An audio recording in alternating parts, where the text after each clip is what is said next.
Well, the HRSC Open Wheel Racing Series continues on its journey as we have just 3 rounds to go, including what we've got here, round 8. We've got a fantastic circuit in prospect, and you join myself, Alex Goldschmidt, and Joe Black here on what is a Genisus Extreme production.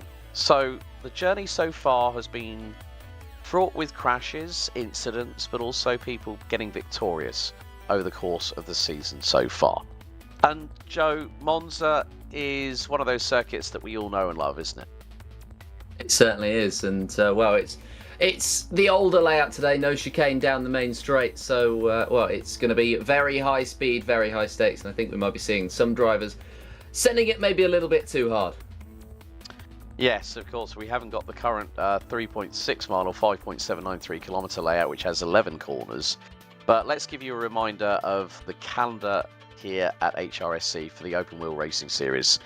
So far we have had 7 rounds. Last time out at Pescara on September the 13th, and now we have the Gran Premio d'Italia here at Brianza or Monza. Then, of course, it's going to change Formula A and Formula B. Round 9 for Formula A will be at Mosport, and then Formula B will be at Napoli, and then round 10 on November the 15th, both respective categories, will be Riverside for Formula A and for the Hockenheim Ring for Formula B. We've already had qualifying completed, but we need to remind you of the scores so far. Let's take a look first of all at Formula A, and it is Brabham Motorsports Bert Knops that leads the way, 2 points ahead of Amber Collective Autosports Nicholas Kirsten. Rafa Racing Club's very own hotshot Jerne Simoncic, third in the standings ahead of Devon Palmer, who is now withdrawn from the series.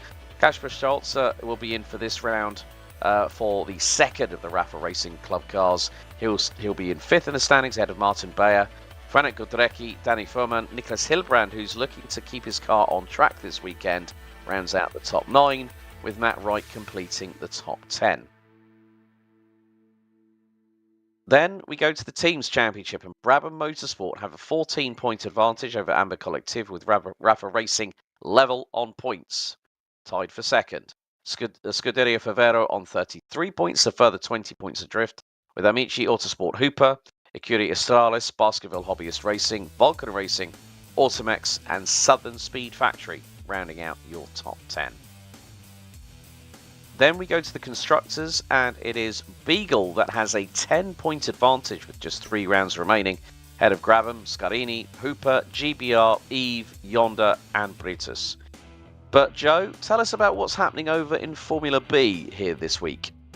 Of course, it's the shorter races, and well, Nils Senkovsky is looking to make it a short championship. He's 43 points ahead of anybody else, but after that, it's very, very tight. Larry Salmonen in second place, tied with Matthias Estrella and Ricardo Mendes, and Rob de Vries in 5th place, just the 1 point behind him. Then another two-way tie, Quentin Chaveteau and Gerard Rion in 7th and 6th, and Clem Fandango in 8th, with Oliver Day and Filippo Marazzi rounding out the top 10.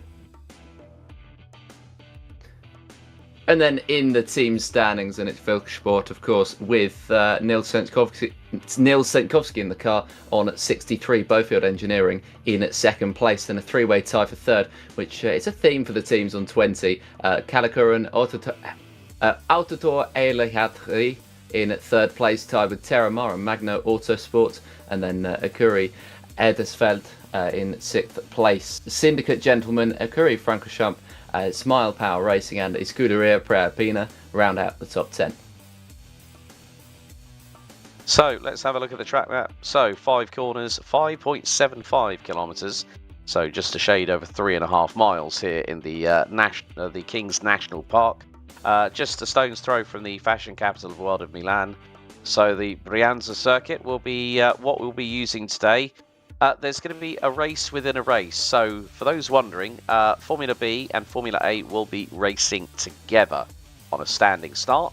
Formula B will go around the circuit for 35 laps, then will effectively pull into pit lane to effectively retire, and then that race will be classified. It will be a full 68 laps for the Formula A cars, and we are just a handful of moments away. I think, Nils Senkovsky, let's talk about this man in Formula B first of all, Joe.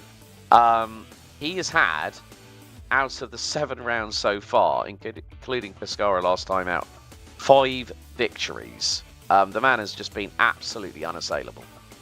He certainly has been. I mean, it's just been a case of consistency, really, being able to minimise those mistakes, which some of the drivers here have, and that is exactly the case for the reason why he's been right up there as well. We look like we're going to be getting on-track pictures right now. Yeah, so it's going to be about just under another 3 minutes of the warm-up side of things, as you can see the cars hurtle at breakneck speed down to what we would see as a right-left chicane known as the Rettifilio, and then it's going to be into Curva Grande here at the opening corner at high speed, and there is Jene Simoncic in the number 1 Rafa Racing Club entry, and this season Jene yet to pick up a win. He's picked up 3 seconds, well 3/3 and a second so far this season. He's only partaken in 4 of the 7 rounds so far. Apart from that, Kasper Stolzer on both his appearances at round 4 at Belgium, and then of course last time out at Pescara last month, has picked up 2 wins for the Rafa Racing crew. And we're just going to get a really wonderful onboard. They're going to go underneath the bridge here and then into Vialone, which is now known as Ascari, so you can hear the feathering of the throttle, and that's going to be quite important coming out of the corner.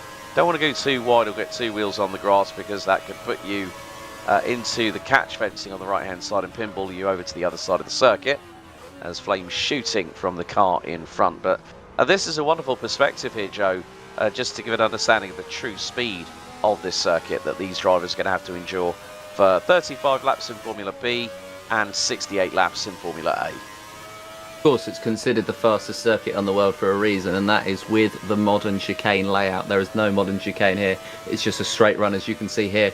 Normally, you'd be stopping there, taking a turn and keeping going. Not in this case. And they're just going to be heading down, straight down to the first corner, and you're going to have to take it with a lot more speed into it. And well, it's a lot more than they're going to be used to, but of course those who practice the circuit, those who drive these cars regularly, will have a bit more of an understanding of how and when to brake, as Simoncic just has a look, just maybe looking to practice his overtakes, looking to get past somebody who he feels is slower. There was a car on the inside though, so he avoided him, but yeah, it's certainly a beautiful circuit, a very, very good spectacle, and well, there's a reason it's called the Temple of Speed. Exactly. Been a change in the lineup for Scuderia Favero. Nicholas Hilbrand this time is now partnered not with Martin Beyer, who is saying, I'm on vacation today, but Oskari Kantonen, a known quantity in HRSC's SC circles, is his replacement. So Nicholas Hilbrand has got a very, very fast pedaler for a teammate. As we can see there, Timo Weber in the number 36 Bowfield Engineering Formula B car. Now, lap times are going to be very, very crucial around this circuit as we get set and ready for, they're just forwarding on the session, so we'll be able to give you the grid momentarily. But it is going to be an interesting one. It is going to be a standing start, no formation lap for the drivers, so they're going to be on cold brakes, cold tyres, and that here at Monza could spell one word, Joe: trouble. It certainly could. Of course, I talked about the speed that you take into that first corner down into Curva Grande, but I mean, it's going to be a good race, and the drivers will be sitting there on the grid. Alex, if you want to take us through the standings. Right, well, let's take you first of all through the Formula A grid. Nicholas Kirsten took pole position ahead of Jene Simoncic. They'll line up on the front row. Kasper Stolzer and Oskari Kantonen round out the top 4, with Nicholas Hilbrand and Maddie Shepherd rounding out the top 3 rows. Austin Birchfield and Mick Claridge will be on row number 4. And row 5, Danny Foreman and Bert Knops. That's got a lot of work to do from the bottom end of the top 10.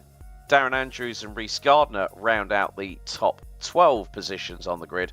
15 in total for Formula A. David Bakker-Celadon, Matt Wright and Maximilian Petravsky. Joe, take us through what's happening in Formula B. Who's qualified where?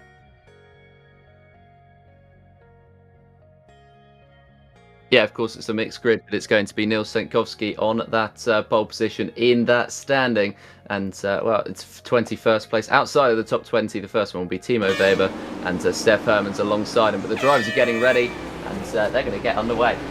Oh, dearie me, someone's already gone sideways, and that has meant we're going to do a quick restart. Looks like the grid was a bit all over the shop. It was like a badly designed jigsaw puzzle.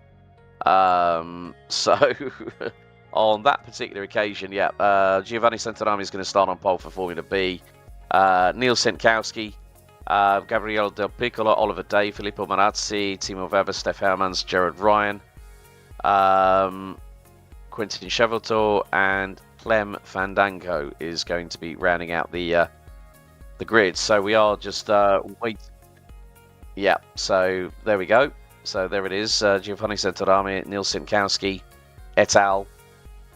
It's going to be a 25-strong grid, and obviously the big thing we said about speed here, Joe, and the biggest problem is, and we've had this before when Formula A and Formula B have run together, closing race of speed. Yeah, it's well, it's all about trying to work yourself out and work the speed out that we get. But yeah, we're going to get this session restarted. We're going to go again, Alex. Okay. Here we go for round number 8 for the HRSC Open Wheel Racing Series here at the Temple of Speed, La Pista Magica. Just waiting for everyone to ready up. And there is Oskari Kantanen on the grid. 25 cars set to go at breakneck speed around this nearly 5.8 kilometre circuit. 5 turns in all. We're waiting for the green flag to drop. And the revs rise, we're underway, and it's going to be about getting the whole shot. Cold brakes, cold tyres, 4 wide at the back, and it's nearly 5 wide going down the main straightaway. And look at the lightning shot start that Bert Knops, he's already up into P5. He got a brilliant start, whilst everyone got a little bit slow as they head into Curva Grande for the first time. Jene Semicic will lead the way in the number 1 Rapper racing car, and then it's Kantanen and Hillebrand.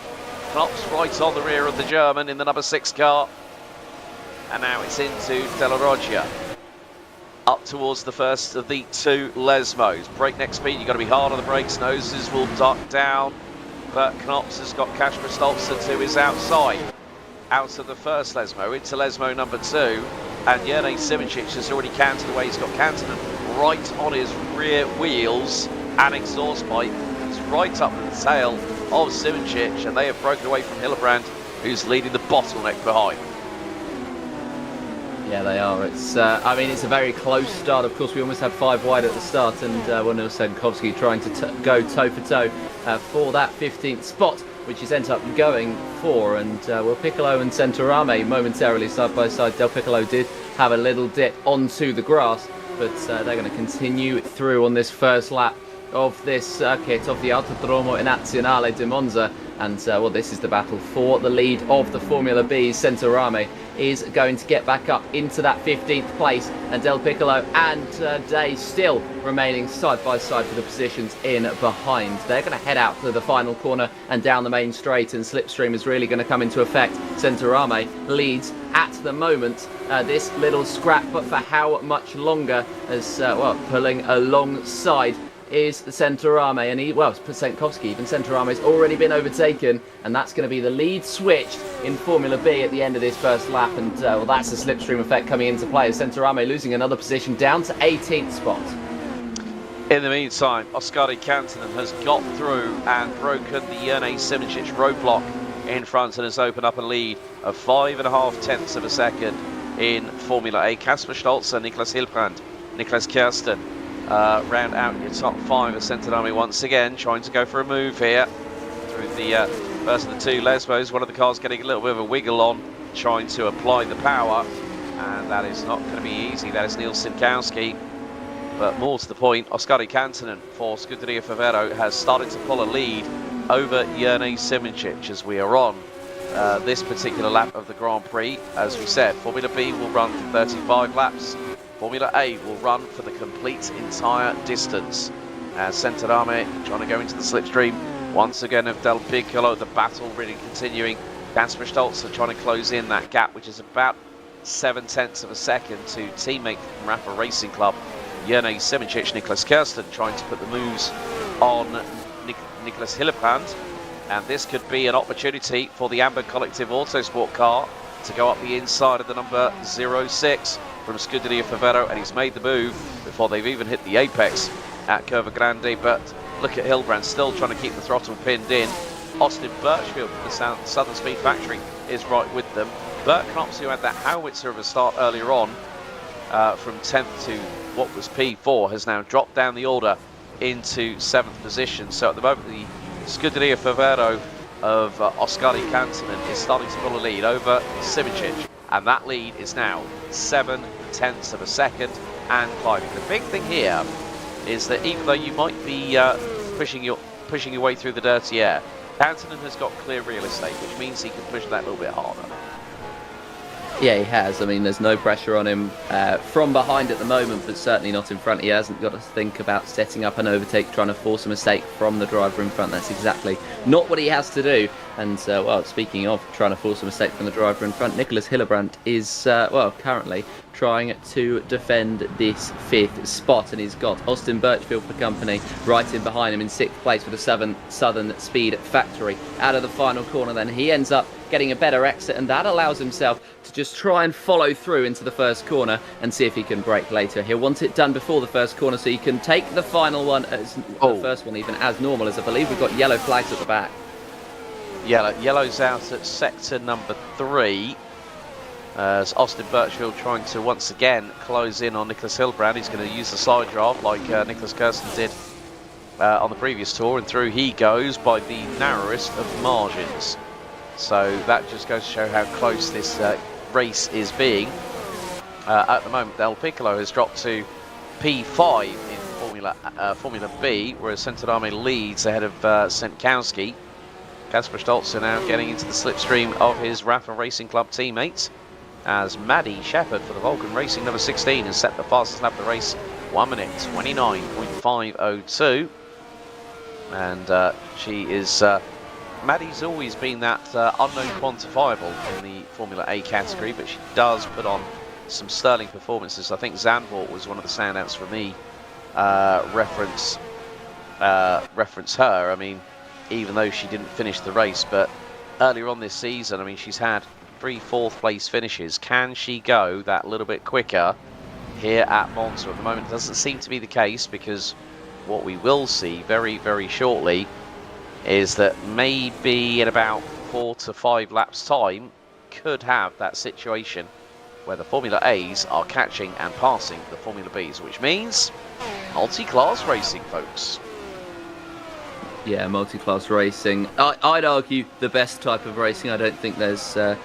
I don't think you can put much of a counter-argument that would sway me in a different way. Multi-class racing is the best type of racing, and we'll be getting some of that very soon as they try to catch up. I think they're only a couple of corners behind, but of course only 5 corners on the circuit, so there's not much to go by. Kasper Stotzer at the moment currently defending against Nicholas Kirsten, and Kirsten still trying to pick up that slipstream through all of the corners, because all of these corners are a little bit quicker than some of the corners you'd see around the modern circuit. There's no chicanes, none of that funny business. It's all medium speed corners, and so slipstream can still work, but you pick up a bit more dirty air, so it can make it difficult sometimes to pick up an overtake. But Stotzer at the moment is staying within range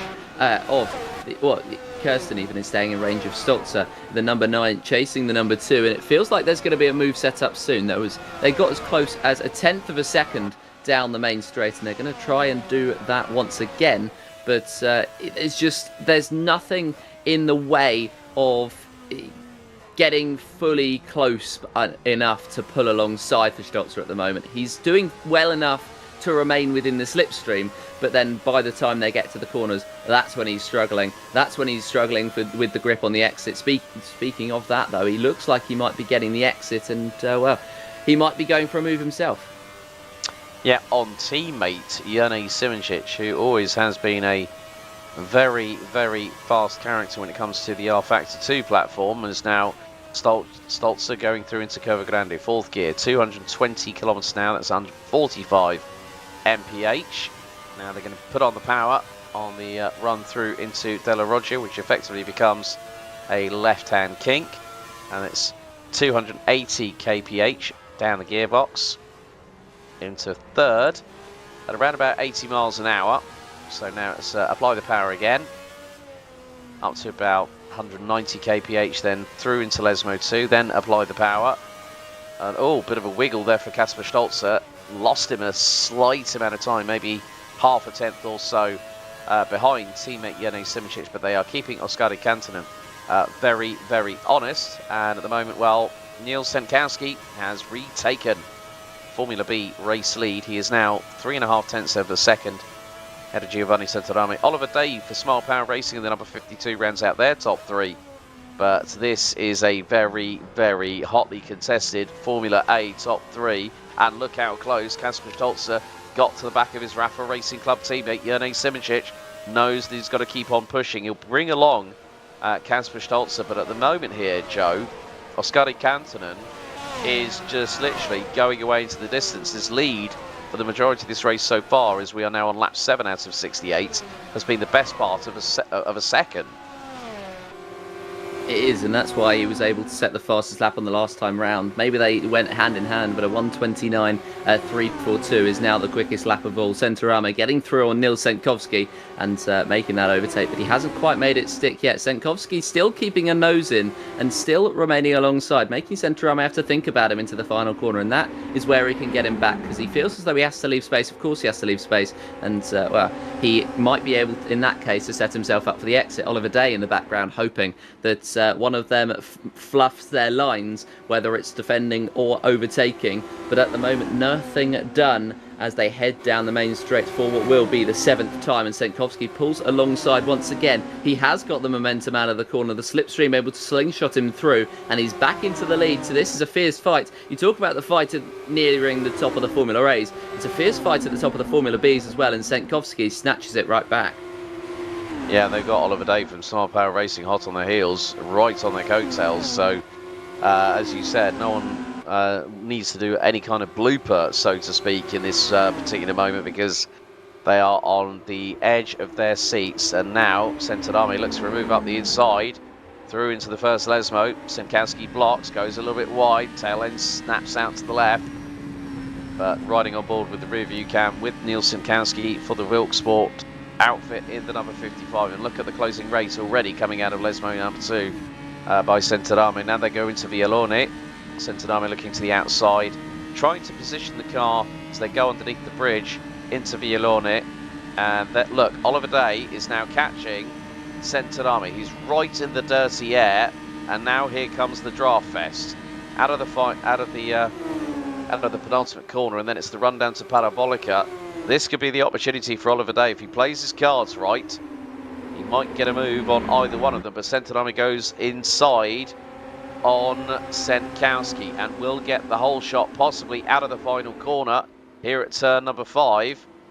It's nearly going to be side by side between the two leaders, 35 thousandths of a second apart. We ride on board with the Smart Power Racing number 52. Oliver Day waiting for his opportunity to go for the move into Curva Grande. He might go outside of Centorame, and if he does pull that off, that's going to be a very, very brave overtake. He's going to give it a try, but he has to slot in behind, discretion being the better part of valour. Yeah, it was the smartest idea there for Day to just remain behind, but you could see that there was a couple of times he was lifting off, slowing down the straight, and that's because he wasn't confident in Senkowski into the first corner and into the second. Centorame is going to get himself back into the lead of the class, so this fight continues on. Senkowski drops down, Centorame climbs up, and well, the number 47 currently leads. Day was trying to follow through, could not get himself the run, and so remains in that third spot for now, but you can see himself setting him up for mistakes, and these two are having a fierce fight, and Day just waiting in the background, waiting for them to use up their energy and make a mistake, which of course is rare between the two of them, but one mistake allows Day through. One mistake, if they get and collect the other one, is going to cost them a lot of time, and it's going to cost them that potential fight for the lead. As well, don't forget, there's only 35 laps here around Monza for the Formula Bs, and we are already almost touching double figures. We're going to be into the 10th lap as they exit out of the final corner of the Curva Parabolica and down towards the straight once again. This is lap 10. They've got 26 laps of racing to go, so what it feels like a while. These 10 laps must have gone by in a flash for them as they've continued to fight all the way through, and it'll be wearing them down, beating at them, and it feels as though soon the cracks might start to show. Yeah, physically demanding, mentally taxing is this circuit here at Monza. And of course, with Senkowski already having picked up 5 wins, he's pretty much assured himself of the Formula B Championship. Oh, he goes off at big speed. Senkowski holds on. Oh my goodness, that was a close shave for the number 55. He was pushing like crazy, ended up in the bushes, throttle fully pinned, but Niels Senkowski showing why he has dominated Formula B here in the 2025 season, in this season of the championship. But also the fact we just had a brief yellow in sector 3. Mick Claridge, the Doc Yonder Racing number 28, I think has become the first DNF at an early stage of the Formula A side of things, as Niels Senkowski again to the outside out of Vialone, and he's really hounding Centorame for that race lead. It's so close, but maybe we might be able to get a replay at some point if we can of Mick Claridge's unfortunate DNF, which brings us down from 25 to 24 runners in total. 14 in Formula A, 10 in Formula B, and Senkowski and Centorame at it again here, Joe, as Oskar Kantonen now has the lead of nearly 2 seconds ahead of Kasper Stolzer, who has got through on teammate Jane Simoncic, Nicholas Kirsten. Austin Birchfield has the new fastest lap of the race. He runs P5. So let's have a look at the replay. Mick Claridge, oh, this is not going to end well. Oh, he goes off and smacks the barriers, and that was at a big rate of speed. Flips the car, and that was all she wrote for Mick Claridge, I'm afraid. That was not a bit... I mean, maybe it looked like under braking, the car just snapped, and the back axle went, no, I'm not taking any further part of this. Yeah, might have been a bit of netcode maybe towards the grass, because he did look on the outside line, so it just stepped out on him, and once it steps out on you at that speed, then that is certainly going to be the end of you, Mick Claridge, out of the race, taking us down to 24 drivers and taking us down to 14 in the Formula A's, as they've started to try and lap through on the Formula B's. The slower or the further down in the Formula B's have already been overtaken. The top 5 remain ahead just for now, but for how much longer that will last, I'm not sure. This is an interesting point of the race. The first time they meet the slower cars and they start to learn how the Formula Bs are going to treat them here today. At the moment, pretty easily, pretty calmly, and pretty gracefully. They've allowed them through with no real problems, but of course that's the first of a few times that they're going to be caught up in this race, and so just, you know, one little resistance could cost one of these drivers a lot of time. Centorame taking the fastest lap in the Formula Bs and taking the lead with it. Senkowski, though, just keeps swapping with him, and he actually picked up the fastest lap on the last time around, and they just keep swapping fastest laps, swapping first places, and it really is good to see. The pace that they've got so far is unbelievable in comparison to anybody else in that class. They were 0.2 of a second ahead of Oliver Day on the previous lap. They were another 3 seconds, so 5 seconds, or 0.5 even, in total ahead of anybody else in the entire class, and that is the difference between them two and everybody else. And well, just the demonstration they're putting on at the moment is some of champions, and of course Senkowski, the championship leader by quite a distance.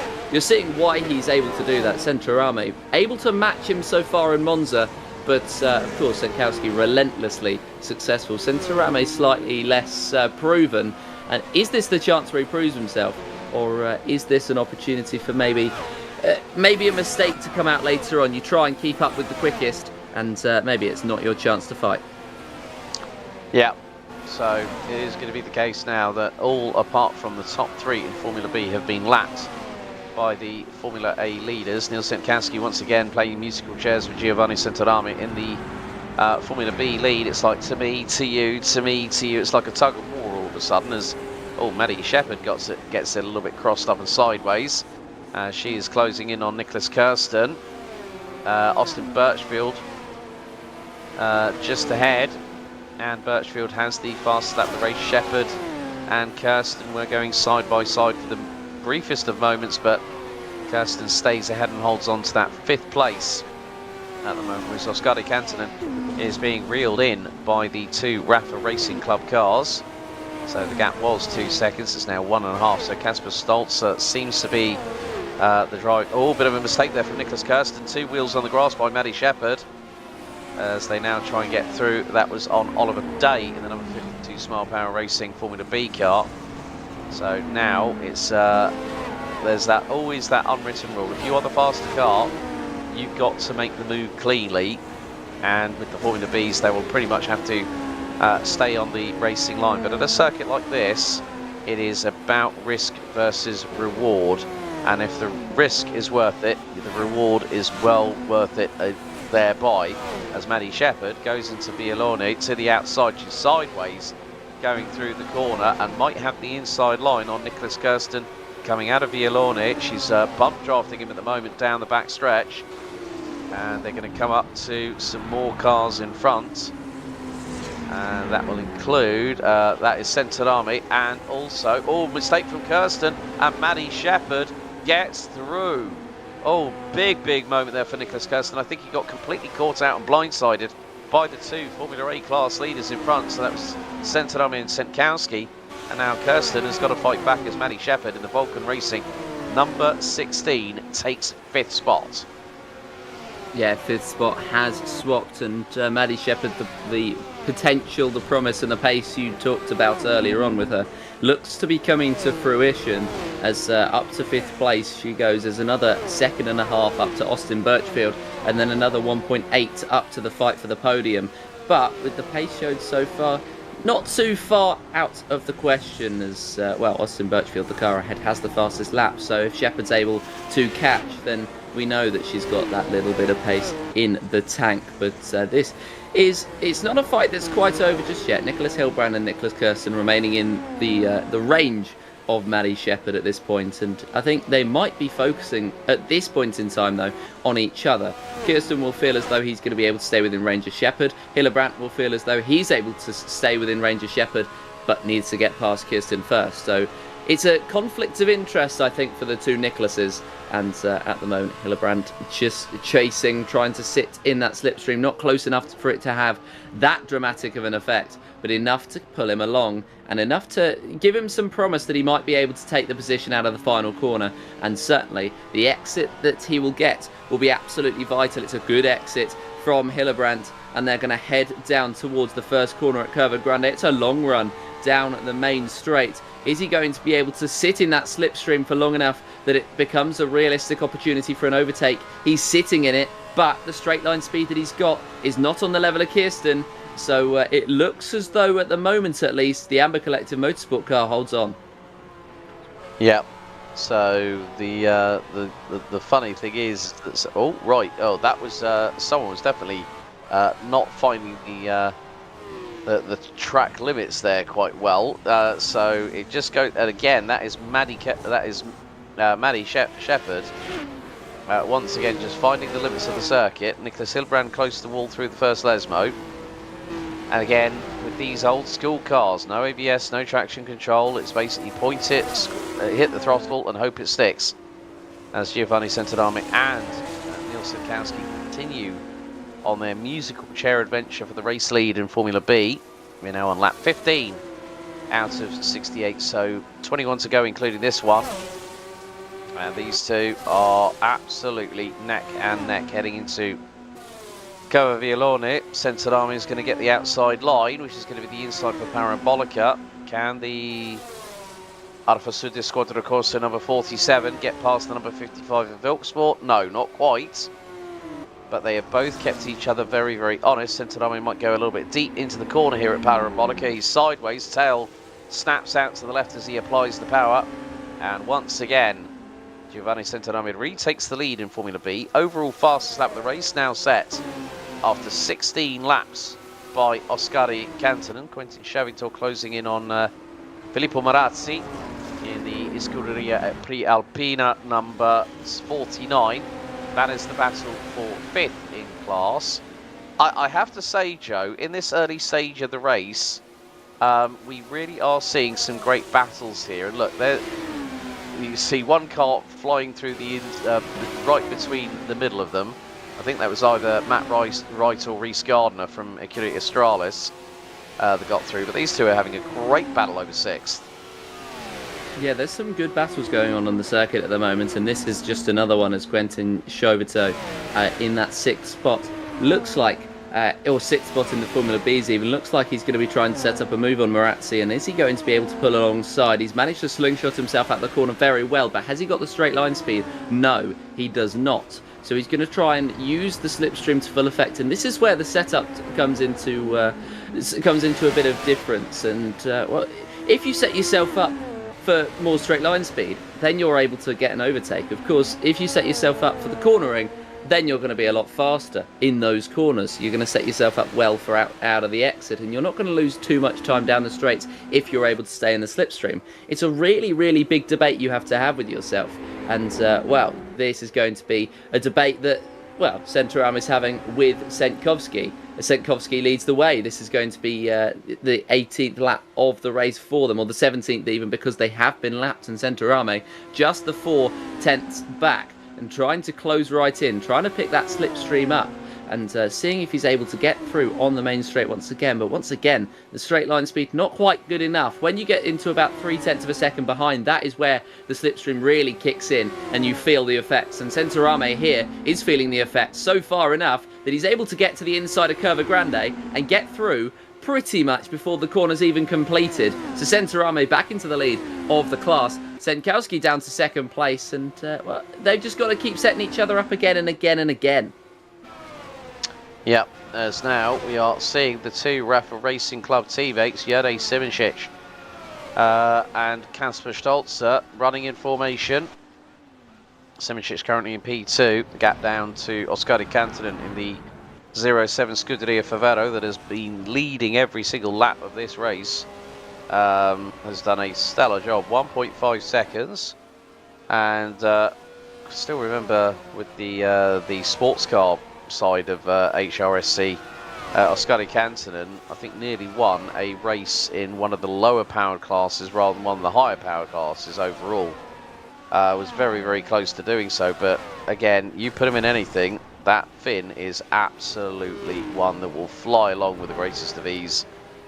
And that is exactly what he has showcased as we are on lap 18 out of 68. So 50 to go for the Formula A's. And around about 17 to go. We're about half distance. Right, yellow out in sector 3.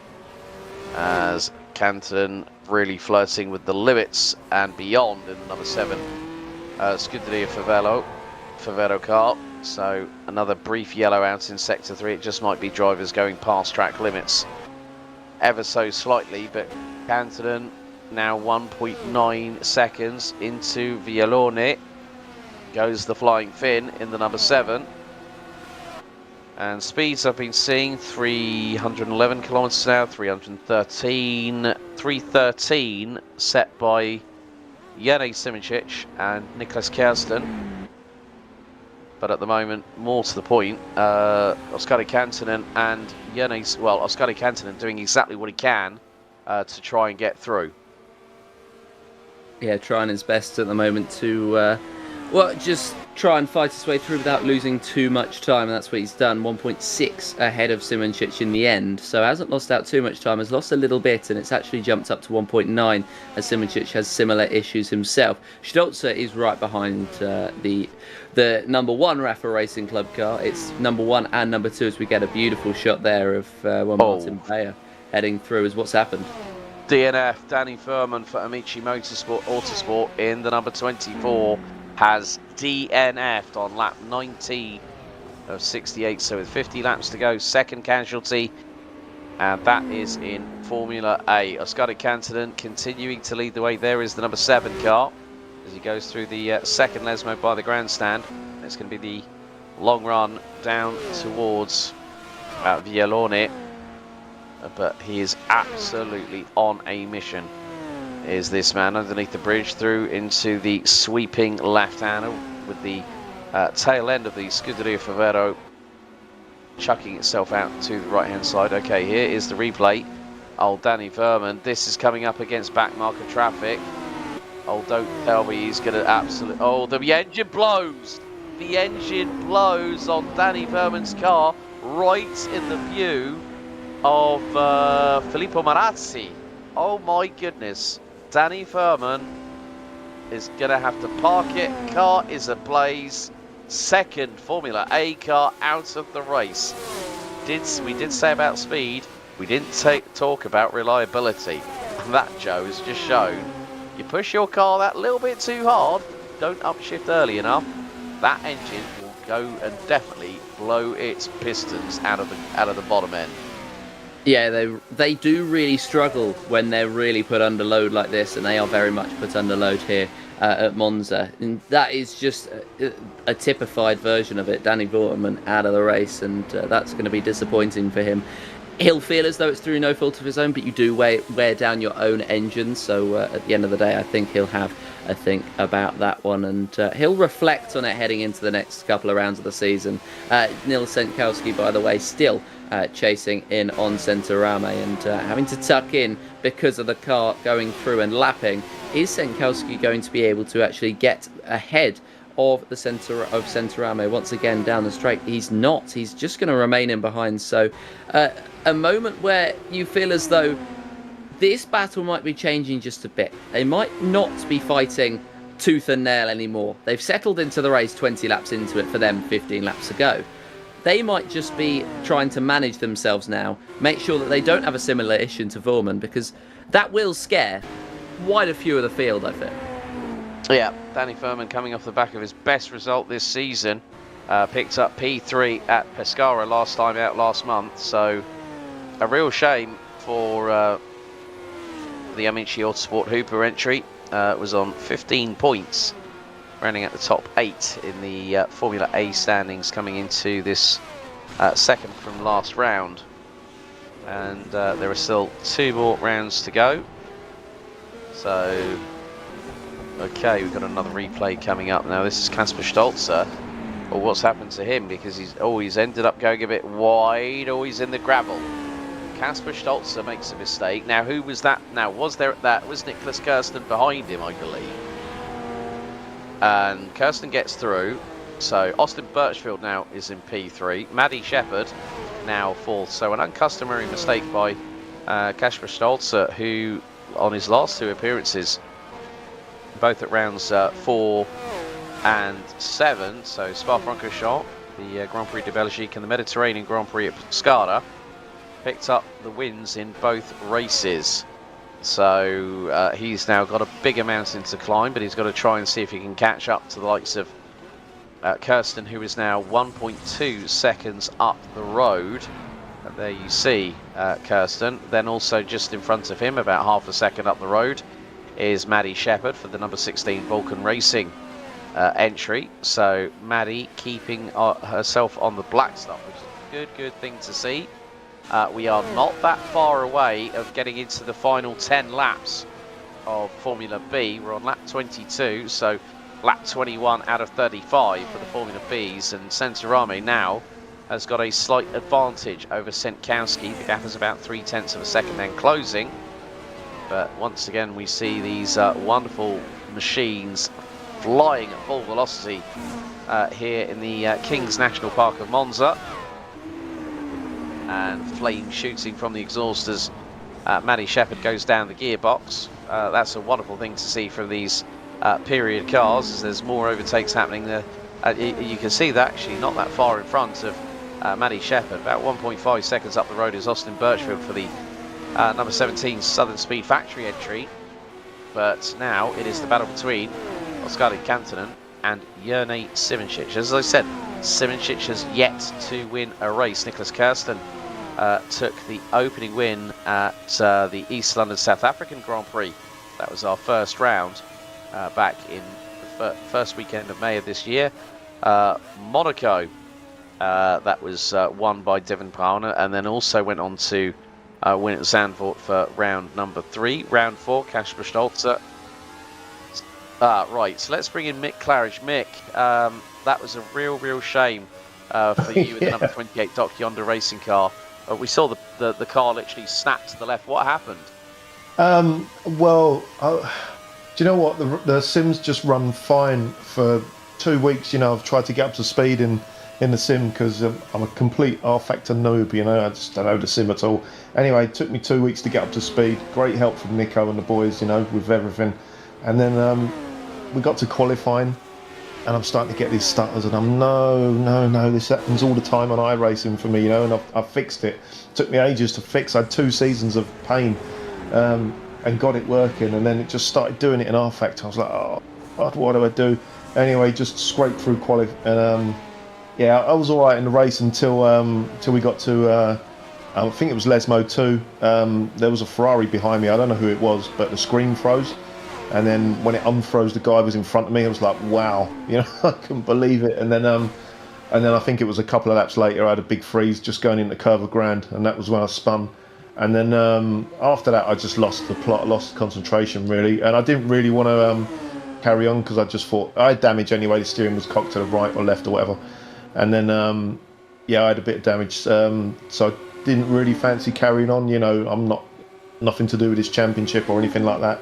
And I thought, the last thing I want to do is take anyone out. But I was thinking of quitting at that point, and then I literally went down into first gear for no reason, and that was when the car just went off to the side off on the entry to the Parabolica. So crazy start to R-Factor. Yeah, talk about a trial by fire there, Mick. But you know what? Credit to you for sticking it out and trying to give it your best shot. Hopefully we can see you back, hopefully, for the Grand Prix for Canada at Mosport on the 1st of November. Yeah, I'm going to try and sort this problem out with whatever sim I'm running. I don't know what the problem was with iRacing either. It just sort of fixed itself, basically. So I shall try and get it sorted for the next race. Brilliant, Mick. Thanks for your time, buddy. A shame about the incident, but as they say, chin up, keep on going. Yeah, cheers, guys. Big thank you there to Mick Claridge for having a brief chat with us here in the commentary box. We've also found out what happened to Christian Deploy. Will disconnected on the starting grid, made his engine over rev, no engine damage, and then fixed his wheel with 10 seconds to spare. And then the engine blows up. So, poor old Danny. So 2 drivers out of Formula A eliminated, as still we've got this battle with Simkowski. With regards to Centorami, this has been the musical chairs battle of the ages here, Joe, and it's not showing any signs of dying down. Certainly does not look like it's going to die down anytime soon. I mean, they've been swapping and changing positions. They've been chopping and changing for the last 25 laps. And we've seen the majority of it thanks to our wonderful producer, not driver, Christian Deploy, who's been taking us through the cameras here today. Sorry, Danny. Sorry, Danny. I've been a bit under the weather. Oh, but did you see how close they clipped that curb through the first Lesmo there, Joe? Both decided to take the same racing line at that point. Well, they're just getting a bit aggressive because it's the last 10 laps for them. It's getting a little bit on edge and on the nose for them, and it's just about being able to keep your cool. And the driver that makes the least mistakes out of those two will win. That is the case between them, and we'll wait to see how they end up stacking up. Of course, been split by less than a second for this entire race so far. This is a little bit further up. This is a little bit further down in terms of the positioning, but further up the field, Kasper Stolzer, 6th overall, is now only 4 tenths behind Nicholas Kirsten in that 5th place. So he's managed to, after that mistake, try to recover himself and ready for an overtake up to 5th place. The number 2 chasing the number 9 Rapper Racing Club's Kasper Stolzer on the back of the Amber Collective Autosports Nicholas Kirsten. Down the main straight they go in the slipstream of the car in front. Is he going to be able to hold his nerve, hold the slipstream, and is he able to pull alongside into Curva Grande? At the moment, it looks like he's got the pace. He's got the fastest lap with a 1 minute 29.081.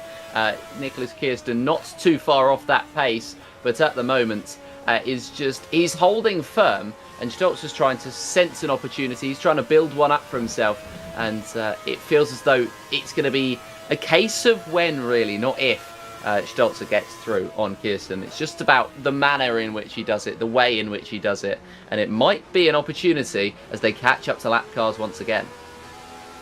Yeah, that's going to be the big question that's going to be needed to be answered. Kasper Stolzer making that unfortunate mistake earlier on in the race that cost him what would have been second or third position behind Jene Simoncic as they go down underneath the bridge and into Curva del Vialone once again. Here on lap 26. So not that long to go until the Formula B race. Oh my goodness me, Kasper Stolzer has got the side draft. He's going to the outside down the back stretch, and he's a nose ahead going into the corner, but Kirsten will have the inside line, but Stolzer puts it to the outside. He gets through, but who's going to get the better traction? It is Stolzer. However, Kirsten straight away has an opportunity to counter-attack. Got multiple cars in front battling away. I mean, Maddie Shepherd right with Austin Birchfield, 0.3 between third and fourth position, as this is where it's going to get a bit hairy now, folks. Maddie Shepherd towards Curva Grande, round the outside of Austin Birchfield. She's kept the throttle pinned in. That's a great bit of driving by the number 16. I did say that the pace would come to somebody like Maddie Shepherd, and it's showing right now.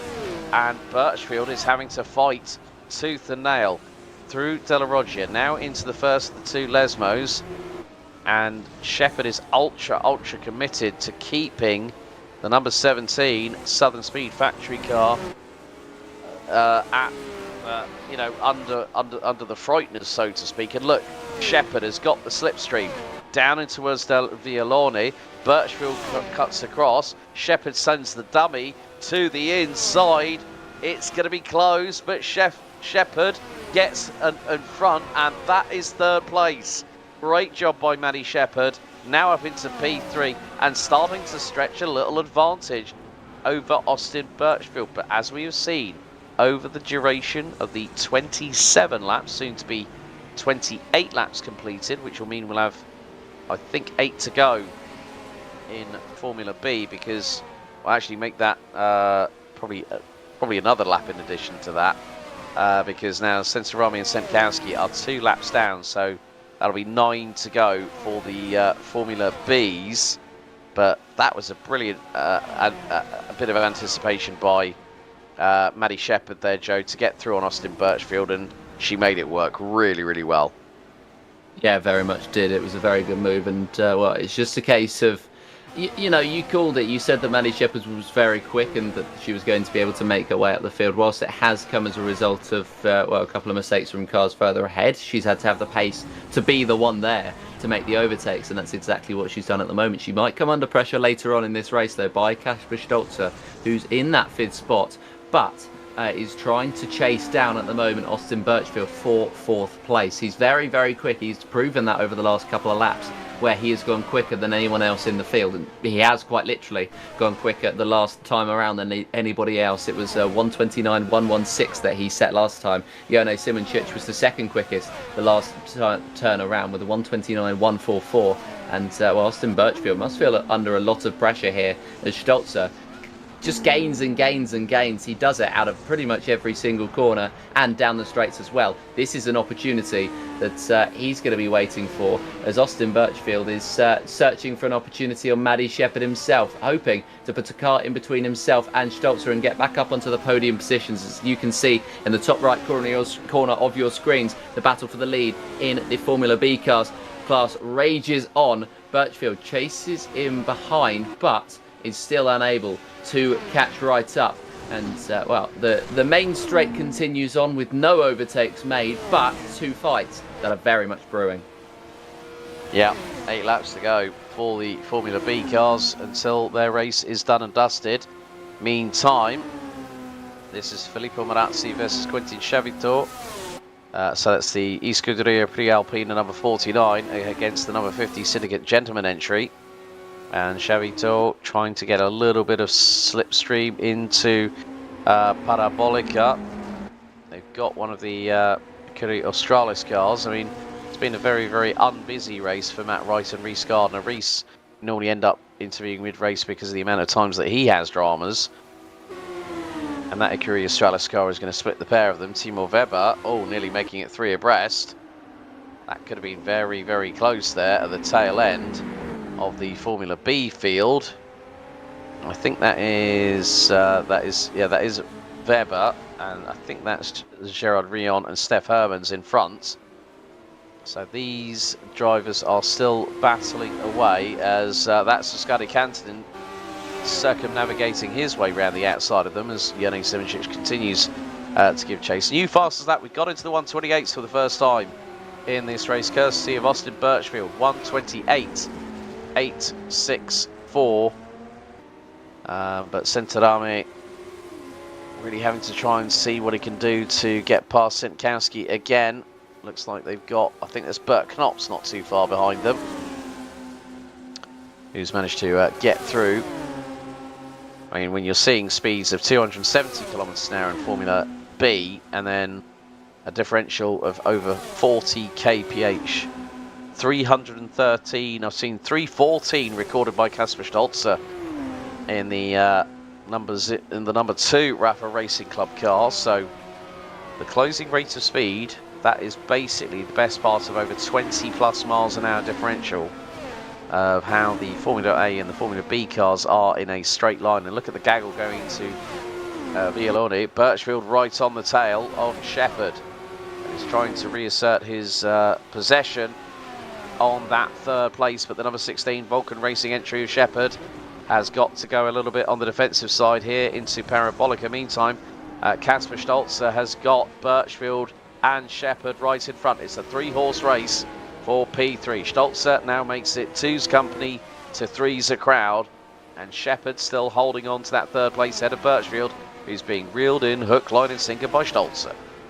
Very much so. Over the last lap, there was a pace disparity of 0.4 of a second as Stolzer sets the fastest lap of the race in the meantime, and Birchfield, he's under pressure and has lost that position with Kasper Stolzer making his way through, and I think it might make sense for Birchfield here to allow Stolzer to really attack Shepherd, because then maybe there's a mistake made and he'll allow himself through. That's what Oliver Day was planning on doing before on Sienkowski and Centorame. Of course, they've had the pace to break away from the rest of them, and speaking of them, they are down the main straight once again. Centorame through on Sienkowski, and Sienkowski looking back on the inside of on the inside of Curva Grande, but in the end just looking like he's going to back out of it. There we go, as we get a beautiful shot of the Curva Grande that they're heading through now.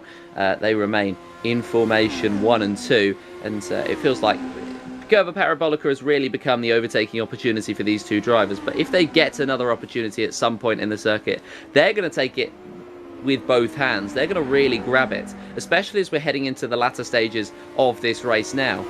We will see what they're going to do with each other as they continue to fly through all of the corners. The pace that they're showing is very, very strong, as we got a yellow flag out in sector 2. Yet to see why that is, but it's a long one, so there's clearly some problem for somebody somewhere.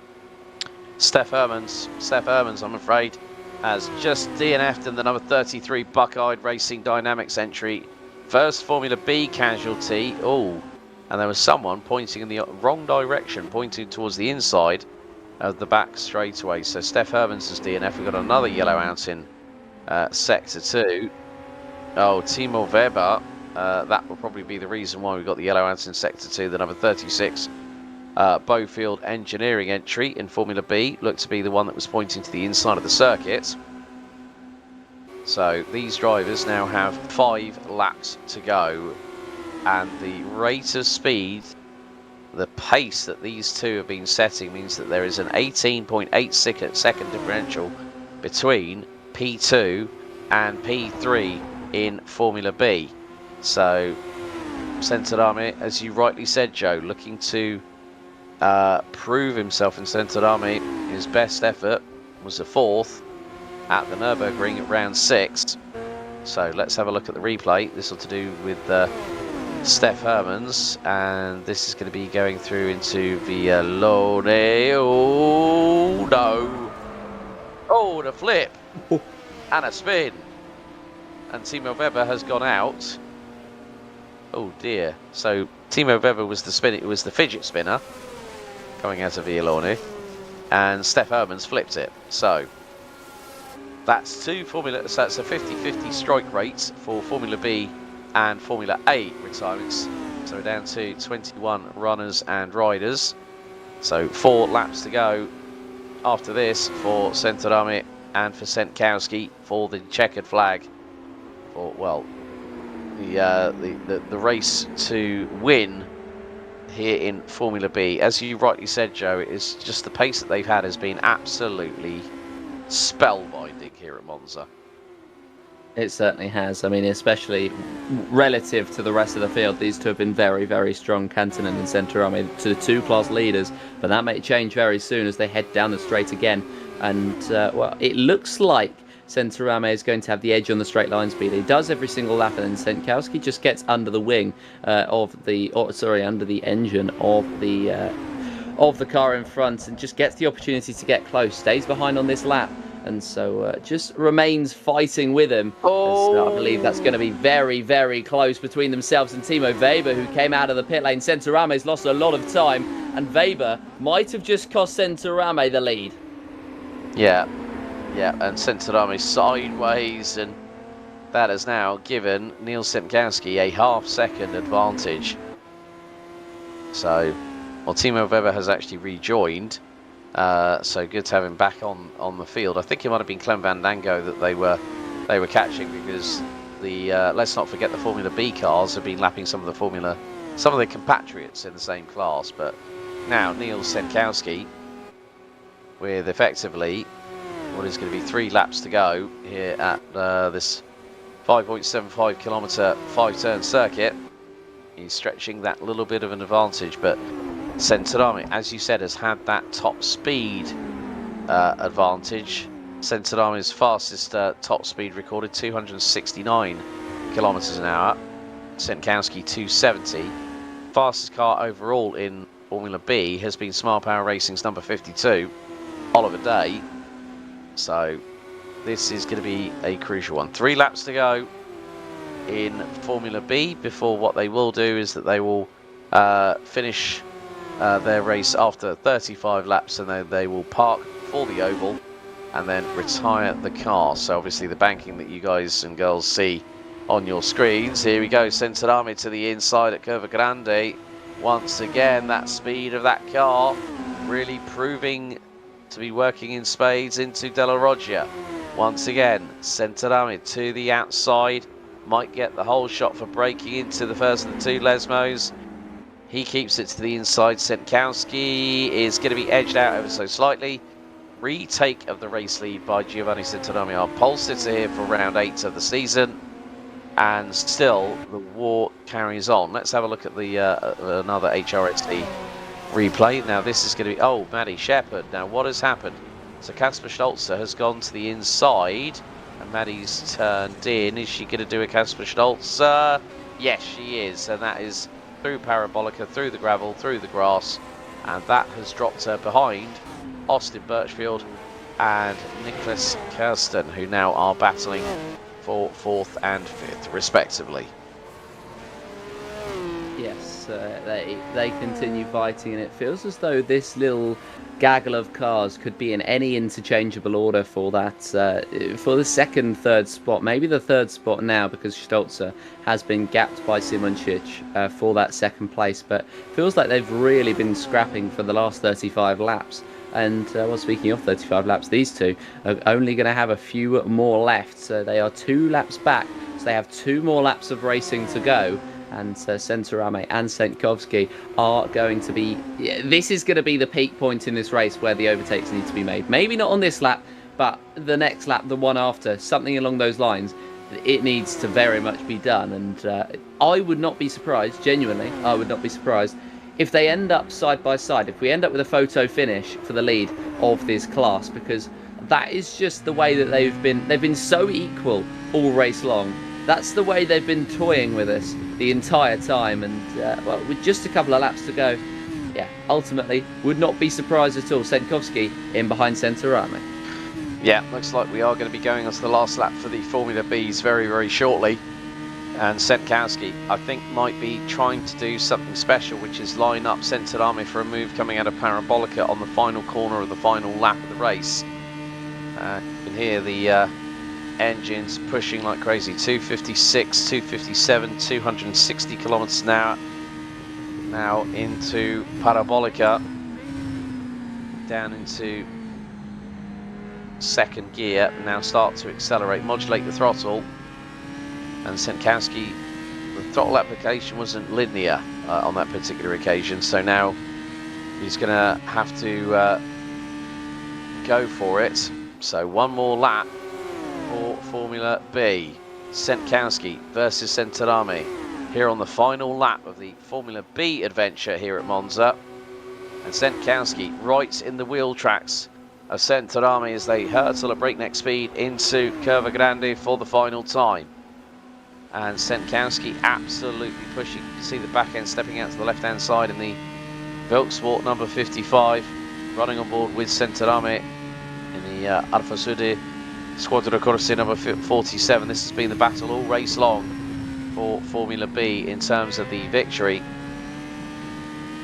And now it is the case of, can Senkowski get the move done on Centorami? Well, we're not that far away from finding out. This is the home stretch for Formula B.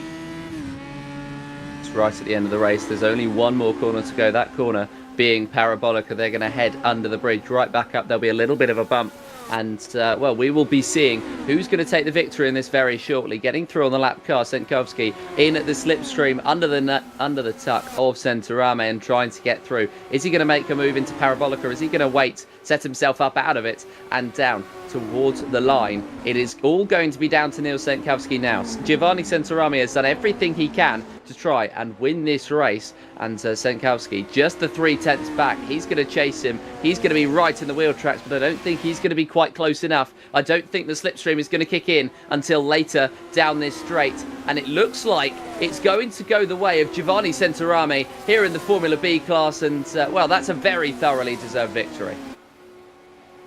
Yeah, well done to Giovanni Centorami and Neil Senkowski, keeping us entertained for a very, very long time there. And you can just see that, well, they are, once they've completed their 35th lap, which they have effectively done, we now will be able to concentrate very shortly on what's been happening in Oliver Day. Will pick up P3, Gabriele Del Piccolo for the Alfa Sud Squadra Corsa, a first and a fourth for the team, so good points for that crew there. That'll be a first and a fifth. That'll be six. That'll be probably more than likely 11 points going their way. After that, Quentin Chavitor will take 5th place in the number 50 Syndicate Gentleman entry. I'm not too sure if they've actually this might actually be the final lap, so we might have. That's the thing, when you've got a race within a race. Oh no, they are still racing, and Senkowski, he is going to go to the outside. So they might have had one more lap still in the pocket, and Senkowski to the outside gets through on Centorami. Centorami nearly loses the back end completely. And now this is going to be a run to the line. Okay. Centorami is going to push him.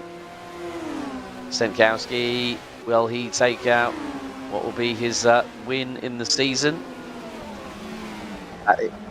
And now they are done, and Neil Senkowski does actually take the win. He did it with 1 lap to go. Oh, well, and Oliver Day is going to round up the top 3. So the thing is that the finishing routine for these cars are very, very quick. They normally pull them to the right-hand side of the circuit, but normally we don't have Formula A and Formula B. But Oliver Day is going to bring up a good haul of points for Smile Power Racing. Gabriele Del Piccolo is going to bring home a 4th place finish for the team. So that'll be a welcome 5 points for him. And Quentin Chavitor will now come through and to Parabolica. But, well, Senkowski and Centerami, that had us on the edge of our seat all the way along. Winning margin, Joe, 72 thousandths.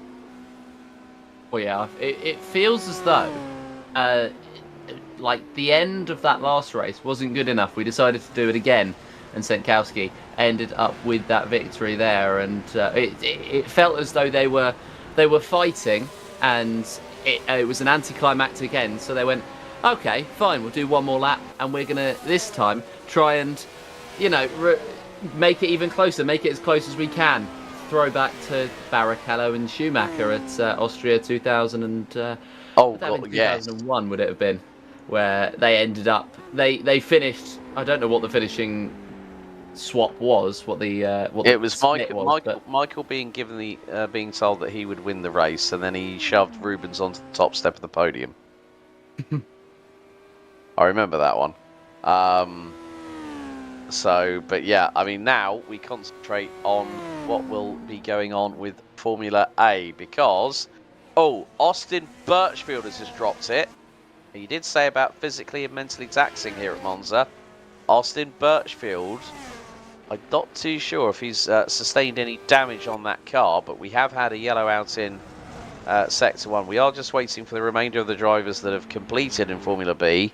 They will DNF from the server. But, yeah, Austin Birchfield, he was in a podium-winning position, and now he's dropped behind Kasper Stolzer, Nicholas Kirsten, and Maddie Shepherd. So Birchfield has got to get himself up to speed rather quickly. We've got a replay coming up here. So there. Oh, right, okay. So this is Austin Birchfield, and that is Maddie Shepherd coming in at a big rate of speed. Going into Curva Grande, brace yourself, wait for it, wheel to wheel between the pair, into the right-hander. Oh, and an interlocking of wheels. Oh, and Birchfield's hit the barriers. That will have knackered the steering on the left side, so maybe Austin Birchfield has got to go into pit lane for repairing some damage there, I'm afraid. How on earth was there not a tyre off there? That was really a shock that Birchfield managed to carry alongside for so long along the barrier and not get a wheel off or something along those lines, especially with the exposed wheels of these cars. But that is a grave shame for him at this point. And with only 27 laps to go, whatever it was, he was in real contention for a podium position. So now he drops down and most likely out of the fighting pack. Is as far as the Formula A's go. Of course, the majority of the cars left are still Formula A's. We're still waiting on Filippo Marazzi and Clem Fandango to retire. But other than that, we still have our 14 runners here at Monza, and we have Jone Simoncic coming through and lapping. I believe that was going to be Matt Wright, that he came through and lapped, and he's up and holding that second place. The gap between himself and Ascari Kantonen has flip-flopped throughout this race. It is now down once again to 7/10. So this might be a potential opportunity for Simoncic to have a go at Ascari Kantonen at some point. Yeah, definitely. And that gap has been at its lowest for a very, very long time. But Ascari Kantonen, Scuderia Favero team, has kept his nose rather squeaky clean all the way through this race. So all the Formula B cars have now retired from the race itself. So their journey here at Monza is now over, and their next race will be the Napoli Grand Prix, and then they'll have Hockenheim to close out the season. But Kantonen has got that lead back up to just over 1 second ahead of Jone Simoncic, who has a clear line of sight at his Finnish opponent. So now the battle will be between the following 4 drivers: Ascari Kantonen, Jone Simoncic, Kasper Stolzer, and Nicholas Kirsten. Kirsten with a 1:28.556 holds the fastest lap of the race so far, and is 1.5 seconds away from the number 2 for Rafa Racing Club, who rounds out your top 3. Yeah, and well, it feels as though Stolzer and Kirsten have swapped pace basically, because Stolzer was so unbelievably quick after the mistake that he made. Kirsten is now starting to come back, and the pendulum is starting to swing in his favour as the cars get ever faster throughout the remainder of this race. Rhys Gardner hasn't had much to talk about this race, but of course now he's in 10th spot, and he's not too far off Darren Andrews. He's not faced the problems that he did, like at Pescara, and well, I'm glad, and I'm sure he's glad that he hasn't had any problems similar to the ones that he faced last time out. But I mean, it was a very interesting round last time, where it was survival of the fittest. Unfortunately, Rhys was unable to survive, not really through any fault of his own, but that was it cost the end of Rhys Gardner when he came through a blind corner, and there was a car already parked sideways on the apex.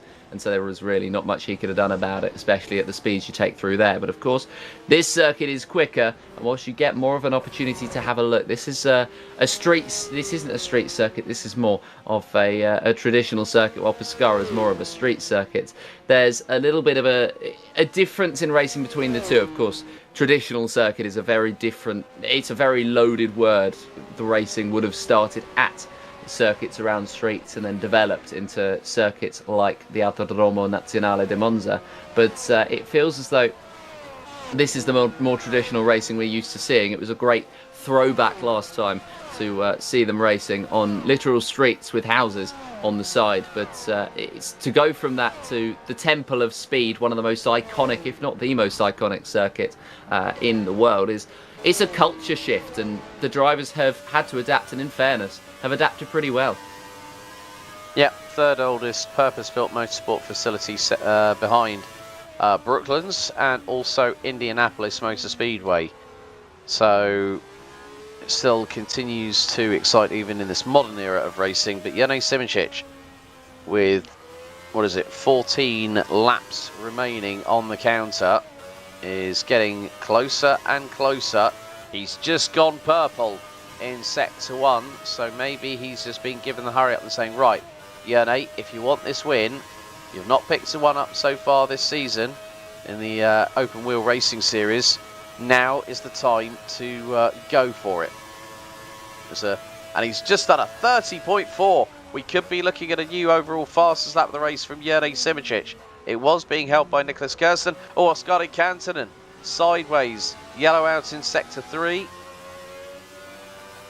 But now they go back to green, yellow out again in sector 3. Jene Simoncic trying to close on in. That's David Bakker-Celadon in the Automex number 21 car.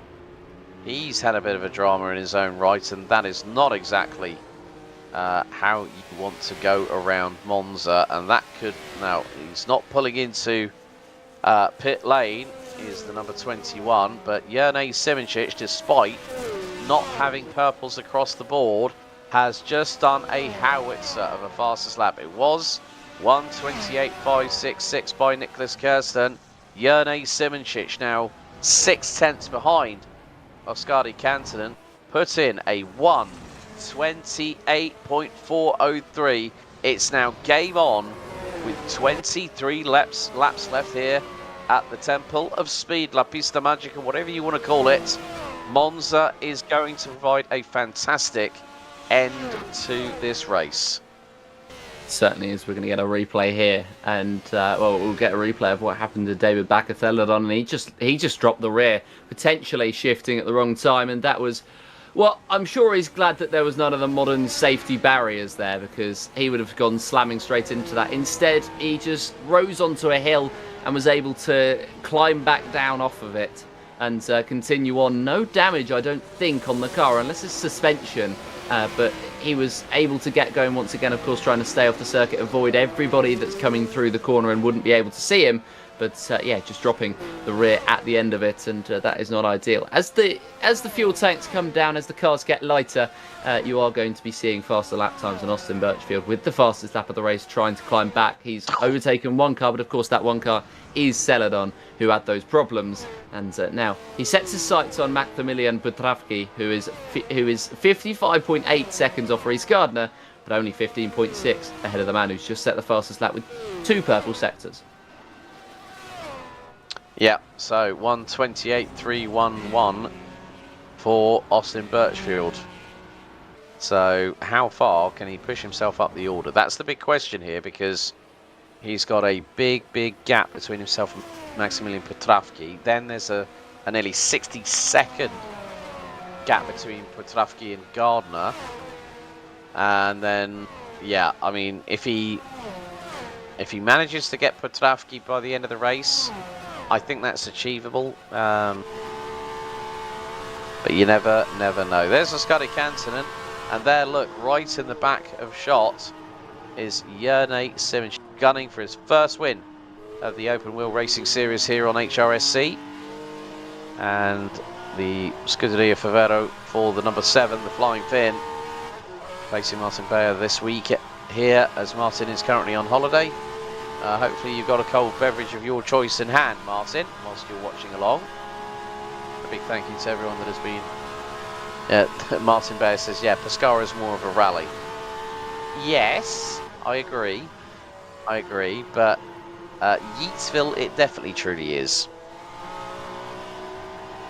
Yeah, something along those lines, of course, all those corners. And it's the longest lap in the world, I believe, in terms of any racetracks that have ever been used in official racing. It's the longest circuit. Of course, there's other circuits that would be considered longer but not official circuits. So take, for example, the Mille Miglia, which Pescara was a part of, and that would have been longer. Of course, those races took days back in the day, and I remember doing a deep dive on it a couple of years ago. I love Italian racing history, so you're getting me into a position where I'm having to talk about something that I love talking about, so I will never stop. So I'll stop myself here and put myself back in the position of, we're in a race with 20 laps to go. The leader has been caught for really the first time in this race in terms of threatening positions. Jerne Simoncic right in behind Ascari Kantonen. He's less than 2 tenths back. We could be seeing an overtake down the main straight. Yeah, the back end of that Scuderia Favero looking a little bit wayward whilst applying the power. So Kantonen, up until this point, has been very much the tour de force here at Monza, but Jerne Simoncic is reeling him in. Now the closing rate of speed occurs. Slipstream heading into Curva Grande, gap now about 0.16 of a second.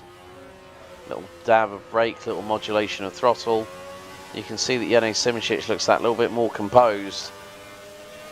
Of course, Ascari Kantonen coming in as a different driver this weekend. But we have had confirmation, thank you to Steph Hermans, one of the team behind the scenes, that it was Neil Setkowski, Giovanni Santarame and Oliver Day that round out your top 3 for this week's event at Monza for Formula B.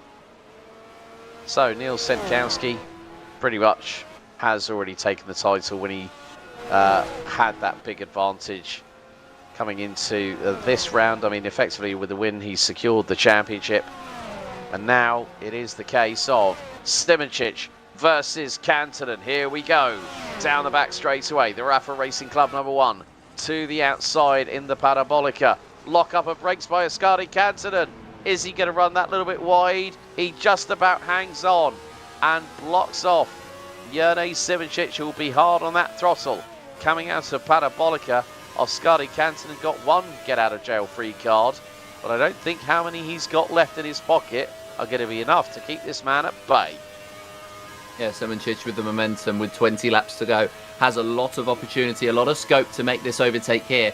And as Simoncic is roared down to turn 1 by the fans, of course, they would be supporting Scuderia Favero, but they would wanting to be seeing primarily great racing action, and that's what Simoncic is hopefully about to provide us on the inside of Kantonen. Just looking for an overtake, trying to spot one, maybe into the Lesmos, or maybe out of the exit of the second one. The first Lesmo, he stays in behind. He stays really nice and close into the back. Is he able to make his way through on the exit? Not quite yet. And so it's just about setting himself up for an opportunity. He's got a bit of an opportunity here with Curva del Seraglio, and down to the next couple of corners. Then the final one, of course, being the Curva Parabolica around the 5 circuits, or around the 5 corners even, that we have on this circuit. And Simoncic staying right under the engine of Kansanen, still searching for an opportunity. It feels as though he's been waiting for this moment for the last 15, 20 odd laps. And now he's got it. He doesn't quite know what to do.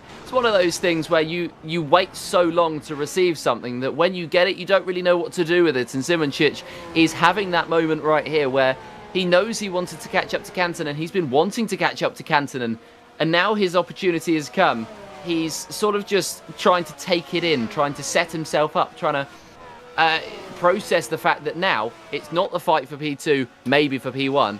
It's now very much the fight for first place. Kansanen has let it slip over the previous few laps. His pace has dropped in comparison to Simoncic. And that's not to say that Kansanen's been slow. It's to say that Simoncic has been very fast. He's been locked in on trying to catch him. And now that he's caught him, it's a whole different dynamic trying to get through.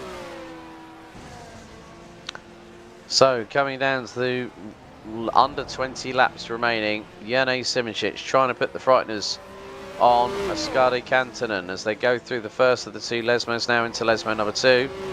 Simoncic trying to apply the power out of the second Lesmo. Back end steps out to the left hand side and loses the man for Rafa Racing Club a little bit more time, but they have to be very, very careful. The top 4 are covered by 3.6 seconds, and at a breakneck speed of racing like this, that just goes to show the quality and the calibre of the field here in the HRSC Open Wheel Racing Series. As Simoncic again waits.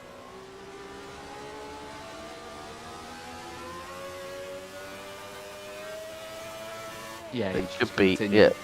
Yeah. I mean, it could be just a little bit too little, too late. But we just never know here, to be honest, Joe. But also the fact is, I think Ascari Kansanen's tyres have started to drop a little bit. I mean, especially if you get a flat spot halfway through the race, you're going to be really heavily compromised.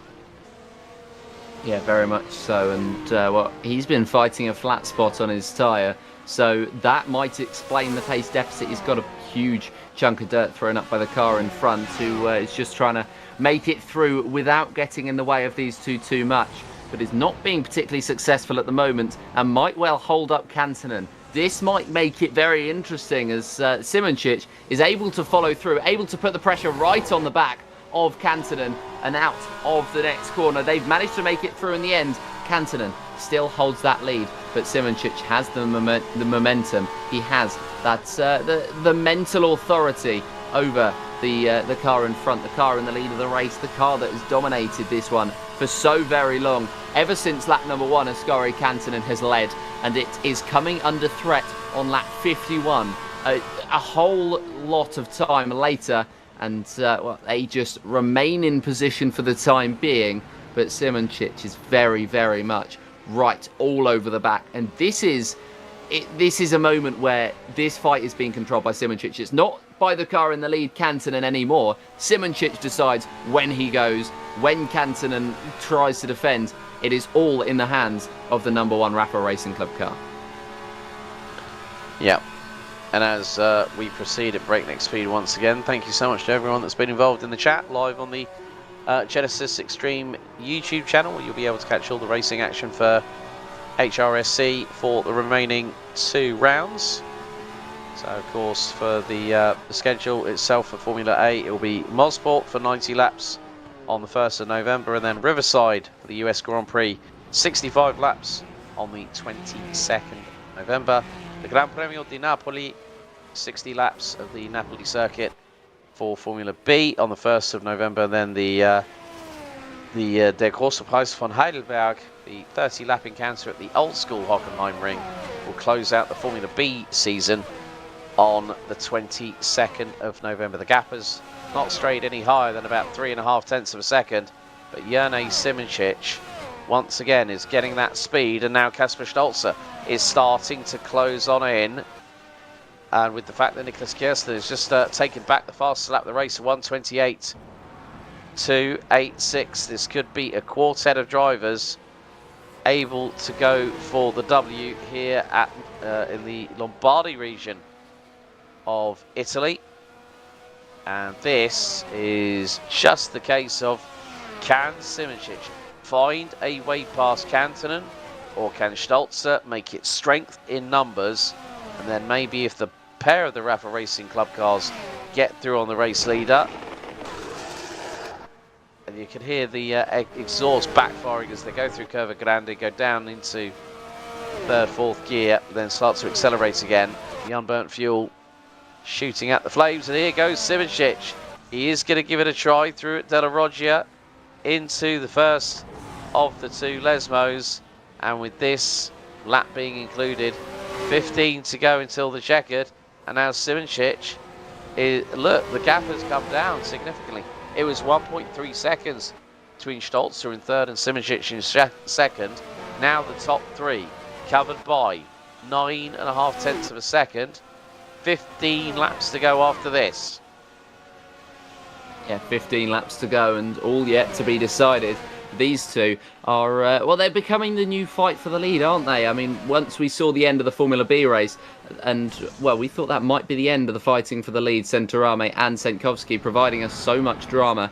But here, we could be seeing even more drama between the top two, and maybe even the top three. Kantonen's defences, then that flat spot that he might be managing, has slowed the two down and allowed potentially Kasper Stolzer to make his way through. They've certainly allowed him back into the fight, and Nicholas Kirsten is still in fourth place and still a 1.3 behind, but it could still be on for the four of them.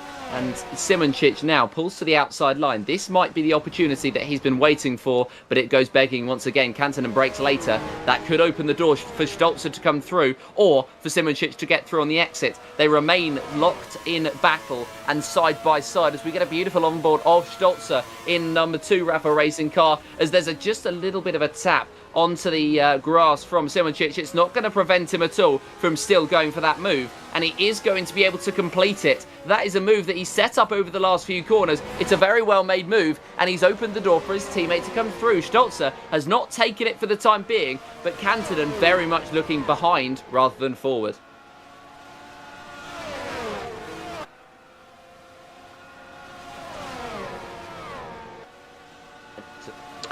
So now with these, Stolzer's really getting onto the back of Kantonen. Look, Nicholas Kirsten, look at this. Gap now is closing. It's effectively a 1.1 seconds between the top four. We are going to have a grandstand finish here at this race, and more to the point, well, Nicholas Kirsten has been searching for a win since the beginning of the season. Now he's in clear contention. Kantonen to the inside of Simoncic down the start-finish stretch. This could be the side draft that the Finn needs, but on this particular occasion, Simoncic shuts the door down into turn 1 at Curva Grande at a high rate of speed. What is Kantonen going to do? He's going to stay in the wheel tracks. Stolzer goes with them. Look at this, 2.5 tenths cover. Kantonen's gone sideways. Oh, he nearly lost it to the flying Finn. And that has put him straight into the path of Kasper Stolzer, who will get the inside line for the next right-hander. And Stolzer, will he get through? Kantonen sideways, so is Stolzer. But the Finn still bravely hangs on. But Stolzer to the inside of the second Lesmo. Will he get through? Yes, he does. And now Kantonen is fighting a losing battle. He was leading up until lap 53. And Jerne Simoncic and Kasper Stolzer could bring home a 1-2 for the team. But keep your eyes on the dark horse in 4, Nicholas Kirsten in the Amber Collective Autosport number 09. This battle is not over by a long shot. Absolutely not, and it won't be over until that checkered flag is waved a final time. It might not even be over until after they all pass under the black and white checkered to finish off the race. Simoncic leads Stolzer, and it feels as though the two teammates are going to be able to help each other throughout the rest of this race, and that is why you don't want to give each other you don't want to give them that position. As we've got a replay in the top right corner, Darren Andrews just dapping a wheel onto the side and onto the grass. And that's a few walls that he's managed to hit, and that's well, that's going to be one of the wheels off for him, which is going to be a DNF. We've got 12 cars remaining in this race. Every single one of them are Formula A, and at the moment, this is a 4-car fight. So 33% of the grid scrapping it out for the lead. Yeah, 3 wheels on the wagon for Darren Andrews. A real shame for the number 19 Baskerville Hobbyist Racing entry. And that was the only entry for the team in this race. So managed to make it as long as lap 54, 55.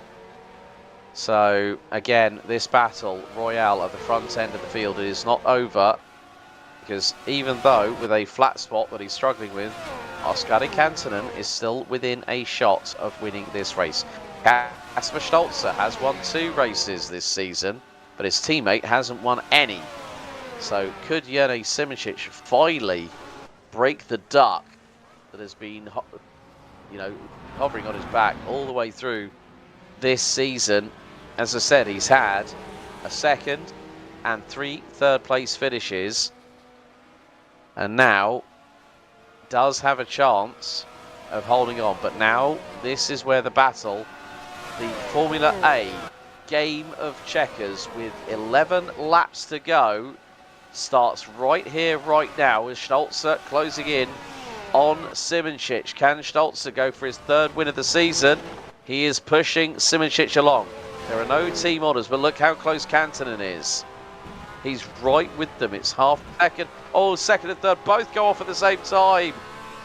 This is going to be, it's going to be one moment where someone drops a wheel onto that grass and it will be game over. We've already seen that several times in this race. Stolzer and Kantonen both had very much code browns there. Oh, Stolzer makes a mistake and the back end steps out again. Kantonen might capitalise on this and get through, but it's given some daylight. Oh, Kantonen into the back exhaust of Stolzer. Here comes Nicholas Kirsten to the inside at Curva Vialone. Is he going to get the opportunity to squeeze through on one of the 2 in front? No, they're battling like 2 petulant children in the playground over the last swing that's not been occupied. And at this moment, Kasper Stolzer is putting on a roadblock that Oskari Kantonen, for the life of him, can't find a way to get past. No, now he's the chasing driver. He's struggling because this isn't something he's had to face the entire race. Simoncic and Stolzer and Kirsten to an extent as well have fought all race long. Kantonen, well, the only thing that he's been fighting is his own car through the first few corners of this racetrack, and then through the next few corners of this racetrack. Of course, there's only 5, so there is not that many to go off of, but that is what he's been doing all race long. Now he's seeing a whole different dynamic to this Monza circuit for the final 10, and Kantonen is closing in on Stolzer. He wants to retake that 2nd spot because 2nd is a much more favourable position than either 3rd or 1st, because 1st you're being chased by everybody, especially when you've got this little battle going on that looks like it's going to grow to biblical proportions. But you have also at the same time, you have no pressure from behind really, in terms of you're going to be thinking about that car in front. Stolzer looks like he might be holding up for everybody else here, and this is an absolutely huge moment in this race. Are they going to be able to get past the driver in 2nd place, the number 1 leading the number 2, and the number 2 looks like at least is trying to hold on and slow everyone else down. That's not going to hold up Kantonen for very long, who pulls alongside and ahead as they head into Parabolica. Little bit of a tap onto the grass and a lock up there. That's going to be Stolzer able to hold onto the position. Kantonen goes flying off of the circuit. I did say it would take one moment, and that has basically ripped the opportunity of victory away from Oskari Kantonen, who had led basically, as we've got 10 laps to go. He'd been leading this for over 85% of this race was in the hands of this man here. So it has decided that Monza is not going to be favourable to Scuderia Favero. The thing is that Nicholas Hilbrand might get an opportunity if he can catch up to Maddie Shepherd in the number 16 Vulcan Racing entry. That could bring home a 4-4-5 for the team. Nicholas Hilbrand not featured that much in this race, apart from the early couple of laps. let's have a look. Let's have a look on the replay. Ascari Cantonen. Now this is into Parabolica. This is where we saw Mick Claridge go off. So Cantonen locks up onto the gravel, onto the grassy verge. Up he goes, and that is what has cost the number 7 Finland the race victory here at Monza. But now it is the case of can Kirsten get through on Stolzer. He's going to the outside of the number 2 from Rafa Racing, into the same spot where we just saw a lap ago. Things go wrong for Ascari Cantonen, who has lost big time. He's now 7.1 seconds off of the race lead. So if Kirsten, with now 9 laps remaining out of the 68, if he can get through on Stolzer, maybe he has a small outside chance of getting past Jerne Simoncic. Simoncic, as I said, has not won a race. Kirsten won the season opener at the East London Grand Prix in South Africa back in early part of this year. You can just see how hard Nicholas Kirsten is pushing that car sideways under throttle application, and he is really, really hustling Kasper Stolz along at the moment for the battle for P2. But the longer this goes on, the more it goes in the favour of Jerne Simoncic. Yeah, it looks very much in the favour of the number 1 at the moment, as Stolzer has managed to eke out the gap to 1.6 seconds between the top driver and the driver in third. And, well, it's another 0.2 between himself and the driver in third, in fact, because it's 1.6 between Simoncic and Stolzer. I think, and this is, I mean, something that was raised a few laps ago, hasn't really felt relevant for now. Maybe Simoncic or Stolzer, one of the two is struggling on fuel. And this is an opportunity, maybe for Stolzer, to allow Jerne Simoncic to try to conserve fuel a little bit. Because if Stolzer can hold up Kirsten for a few laps, that can allow Simoncic to make it comfortably to the end. And then the two can swap back over, or they can remain in position. And, well, either way, they'll get a Rafa Racing Club car on the top of the podium. But Kirsten, in the Amber Collective Autosport car, he's going to want to change that. He doesn't care about the fuel situation and any of the other drivers, at least not yet. He cares about his own fuel situation, and he's pushing incredibly hard to make it work. Just drifting through the corners, as you say, and trying to throw the car onto the throttle, onto the exit, essentially, and just catch whatever slide may happen, just to keep that pressure on Kasper Stolzer and try and sense an opportunity. They continue to head through the corners into the Lesmos, and that might be an opportunity opened up. The door was opened, but Stolzer slammed it shut just as soon as it opened up, and Kirsten was left a begging still. Yeah, Martin Bayer from the Scuderia Favero team has been active in chat again. He said that bad Favero brakes again. Well, I can't say the first word that he mentioned in chat, to be completely honest with you, but the thing was is that we were saying, and you mentioned this rightly as well, Joe, that Ascari Cantonen had a flat spot that he was dealing with. You combine an issue with the brakes or a lock-up with a flat spot on a tyre. There's going to be vibration going through the steering wheel, so the driver's going to know what the car's doing and will try and react accordingly. But I think the thing is that Ascari Cantonen should have risked it on the inside of Parabolica, not to the outside. And we've seen so many drivers. I mean, David Bakker-Celadon was one of them. Obviously, we had the incident with Mick Claridge where the car went for a bit of a flip.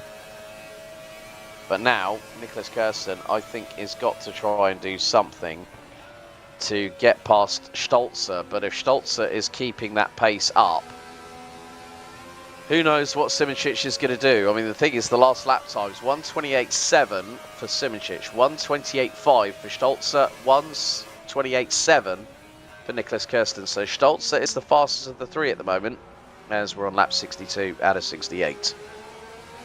Yeah, we're getting towards the close stages of this race now, and this was about the sort of lap with about 6 to go where the pressure really ramped up from Senkovsky on Centorame and vice versa when the other one was ahead, where this is now the chance for them to really, really push towards the end. Of course, they've got a little bit less fuel in the car comparatively, so this is a chance for them to really try and test the limits of everybody else, dare them to make a mistake. And Kirsten to the inside line of Stolzer, who's going to brake later, who's going to dare to go later into Parabolica. Kirsten goes a bit earlier. Stolzer goes very late, goes onto the grass, and Nicholas Kirsten has applied the pressure successfully and has made his way through. Stolzer has managed to recover himself, stay out of the wall essentially, but he's dropped down to third, and that's a big gap back. He's now closer to Kantonen than he would be to Kirsten.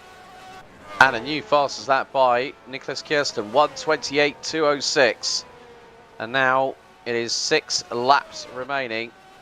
Gap between first and second now 1.1 seconds.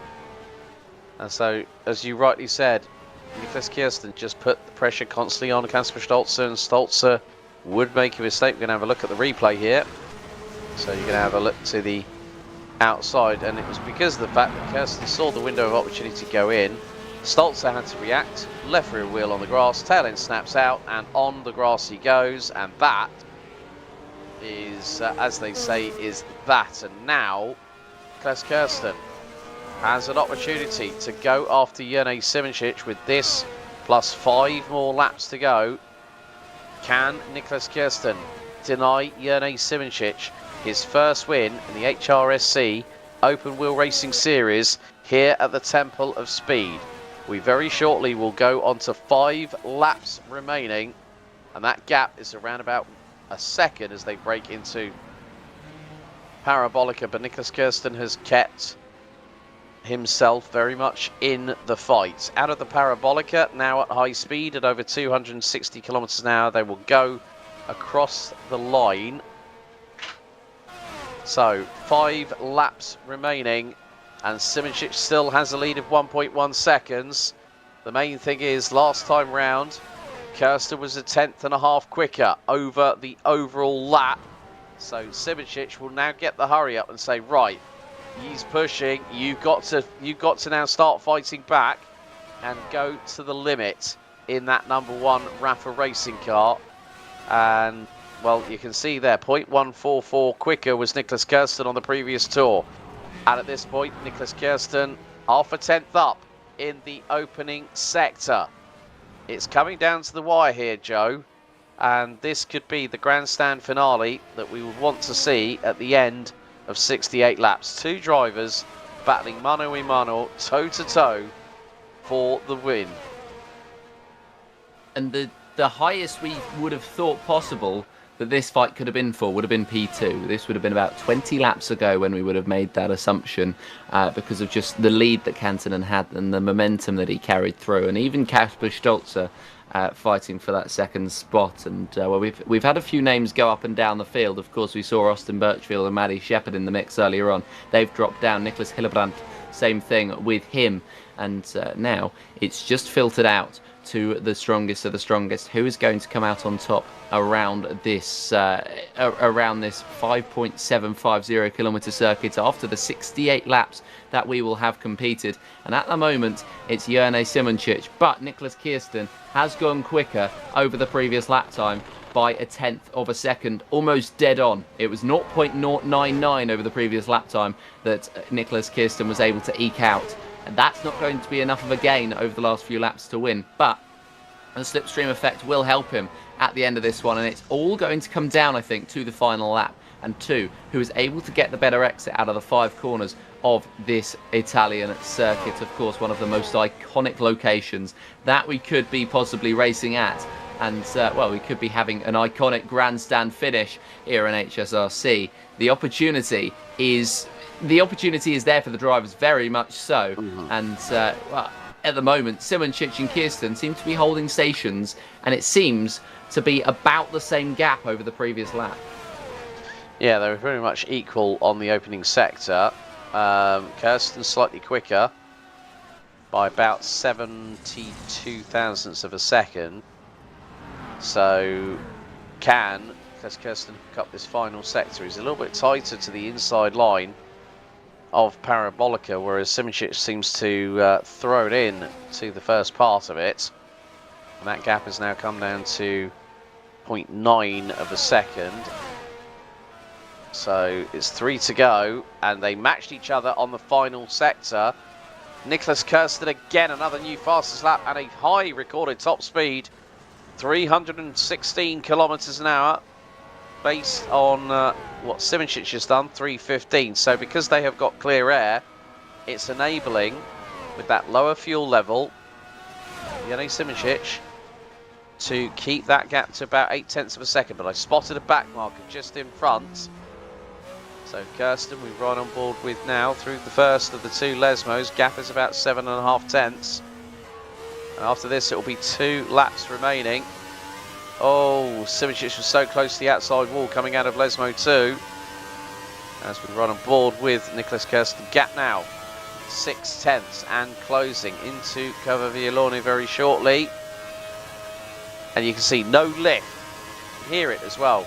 Nicholas Kirsten, no lift coming through Coverviolone. The same would have been true of Jene Simoncic. That gap is now down to 0.4 of a second. Kirsten took over nearly a tenth out of Simoncic in the opening sector. He blitzed sector 2. He was over a quarter of a second quicker. So 2 laps remain. Who is going to be top of the pops here in Formula A here at Monza? Will it be Simoncic? Will it be Kirsten? Kirsten now 3.5 tenths behind. And he's just done a 1:27. 1:27.894 by Nicholas Kirsten. He was half a second quicker. And now the race is on into Curva Grande for the penultimate time. Kirsten has an opportunity. He's 2 tenths behind. This is what you wanted. They've got a back marker just up in front. But now Jene Simoncic has got to time this to perfection.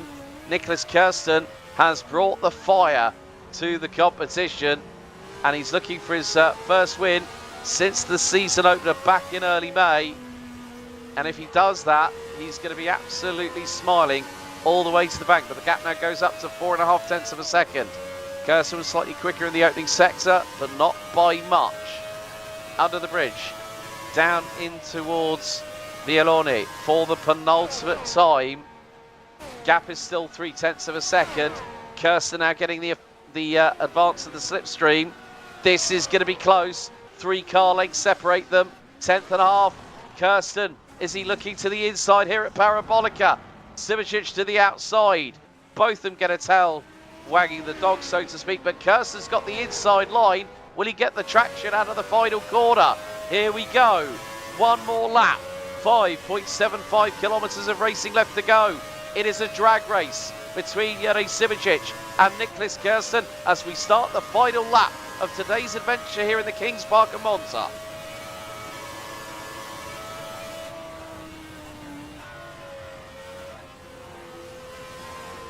And still at this moment, Nicholas Kirsten is waiting for his opportunity. Simoncic nearly gets a little bit of a wriggle. And now it's the run down through Della Roggia. But Joe, this is coming down to the wire here again, isn't it? This is going to be so close because they're coming through the first of the 2 Lesmos now. It certainly is the first of the 2 Lesmos. There's only a few corners left on this racetrack. They have the second Lesmo, which they've just headed through now.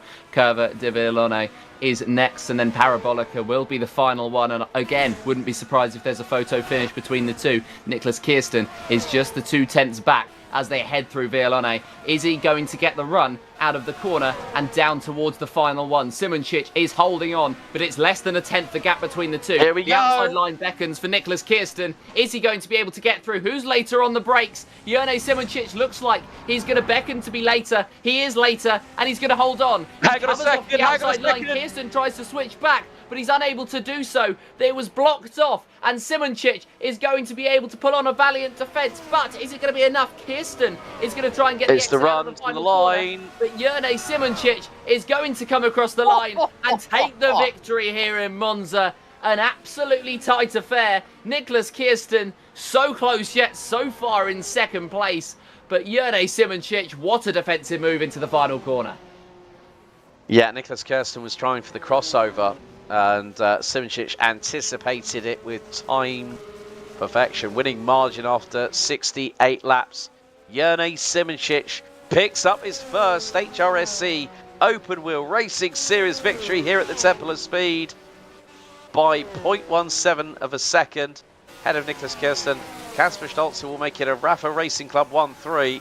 Oskari Kantanen did his level best, would finish 8.6 seconds down in 4th position. Great job again by Maddie Shepherd, as that was a wonderful... She was in position in P3 earlier on. Bert Knops, it's been a difficult one for the championship leader in the Formula A standings. And Nicholas Kirsten will take the lead, I think. Well, hang on a second. Nicholas Kirsten, that'll be 43 points. Jene Simoncic will go to 37. Bert Knops, 39 points. So Nicholas Kirsten, with a 2nd place victory, becomes your new Formula A championship leader with 2 rounds to go. But there you see the Rafa Racing Club boys in formation.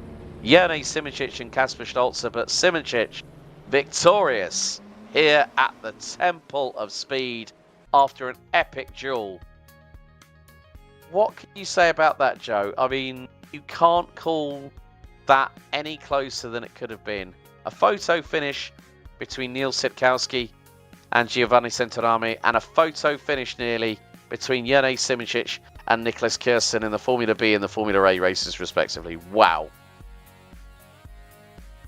Yeah, what a race. And, well, we're going to get the Grid Finder open wheel racing series standings for the Formula A class. Jene Simoncic leading Nicholas Kirsten to the end, and Kasper Stolzer in that 3rd spot. Oskari Kantinen, Maddie Shepherd and Nicholas Hilbrandt, all drivers who threatened for the podium or even the victory at one point in 4th, 5th and 6th. Bert Knops unable to recover from his strong start and strong starting position. He's in 7th place. And then Matt Wright, Reese Gardner and Austin Birchfield, another driver who promised, rounds out the top 10. Maximilian Petravki in 11th and David Bakker-Celadon, the final finisher, with Darren Andrews, Danny Vorman and Mick Claridge retiring from the Formula A class. And then the final finishes in the Formula B class is Nils Senkovsky, of course, in that lead, taking that victory away. And 2nd place ended up being Giovanni Centorame after a close fight to the line. Oliver Day, big gap back to him, but he did well to hold on to 3rd place.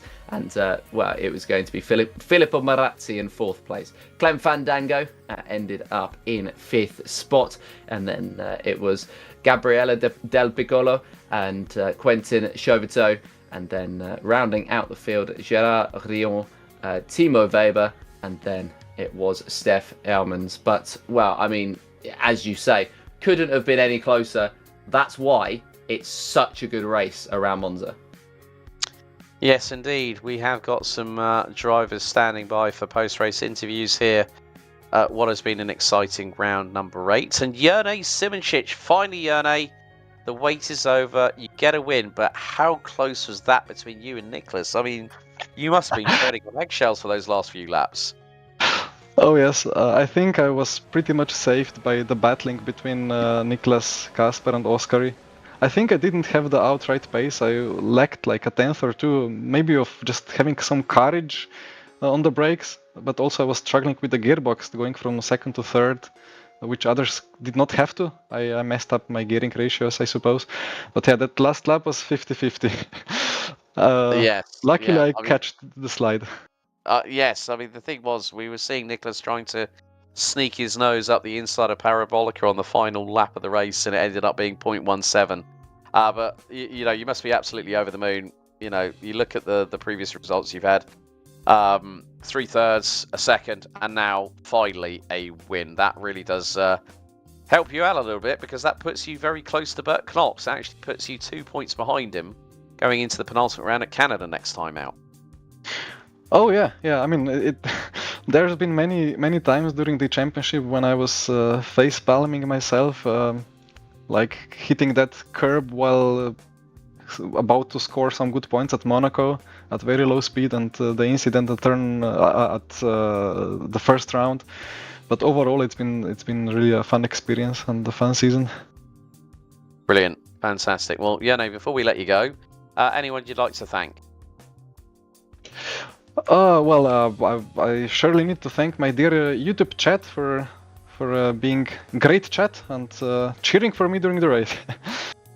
Fantastic, Jene. Congratulations on the win here, and we look forward to seeing you at Canada at Motorsport for the penultimate round of the season in a few weeks' time. Well done today. Thanks a lot. So, big thank you there to Jone Simonchik standing by. I think, Joe, you're catching up with Nicholas Kirsten. Certainly am, Nicholas, if you can hear us. I mean, it was a very, very good race from you, a great comeback, and well, one more lap you might have had him. But do you want to just talk me through your race and your chase of Jone from your perspective? Yeah, hello.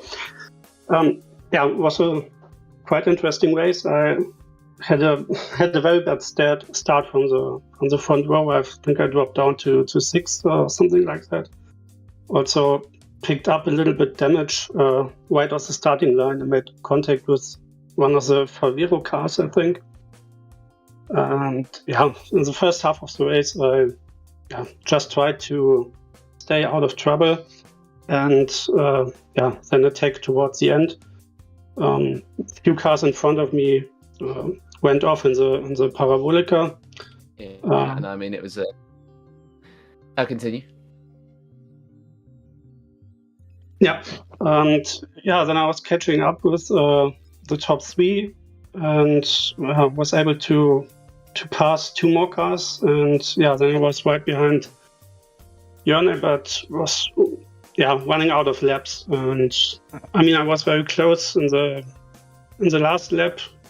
Tried one move, but of course he blocked the inside line, and I didn't want to try anything stupid, just collect the points for second place. Well, Nicholas, it's Alex here. Congratulations on that so close finish.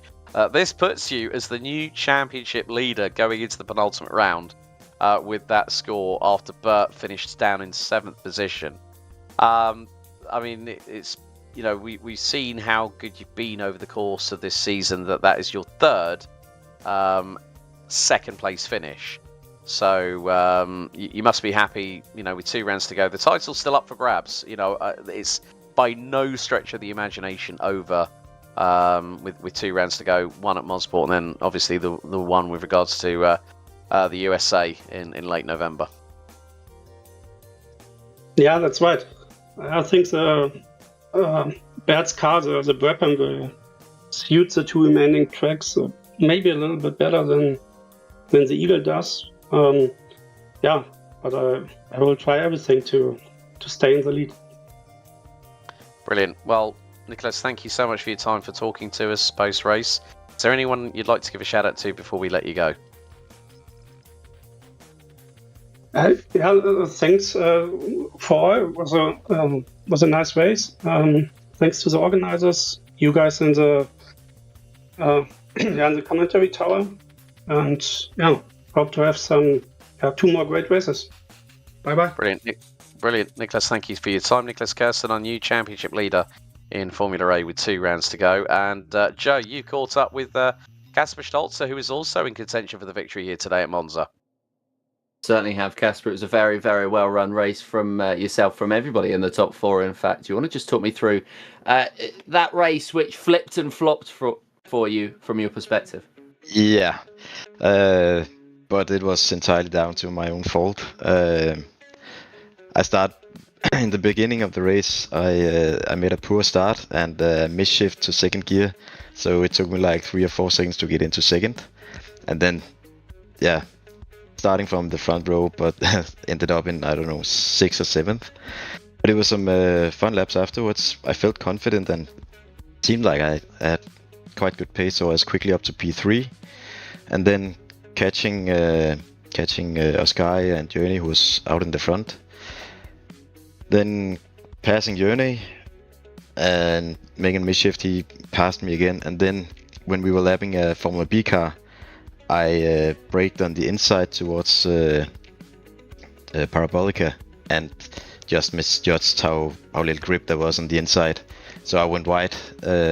Luckily I didn't damage the car, but I felt like I had no chance to caught up to the leaders again. But I had some really good laps afterwards, and I don't know if Jone or Sky, if they was fighting, but I caught up. And in the last part of the race I made the same mistake as I saw Oscar do 10 laps before me. staying on the outside in Parabolica where there's absolutely zero grip. I don't know if it's down to marbles or the worn tires that doesn't work in outside the rubber line, but I went off again, and yeah. But a P3 is very nice, and I'm somewhat happy with that. Yeah, of course, it was a very, very good race, and well, I mean, it was your first points without a victory, so very well done to you. Just quickly before we finish, have you got anybody you'd like to thank before we round off? Yeah, Journey. Thanks for inviting me to this mega fun party. This is a great series, honestly, and if anyone out there is thinking that this looks fun and might want to try it out yourself, go ahead and do it, because these cars are super fun.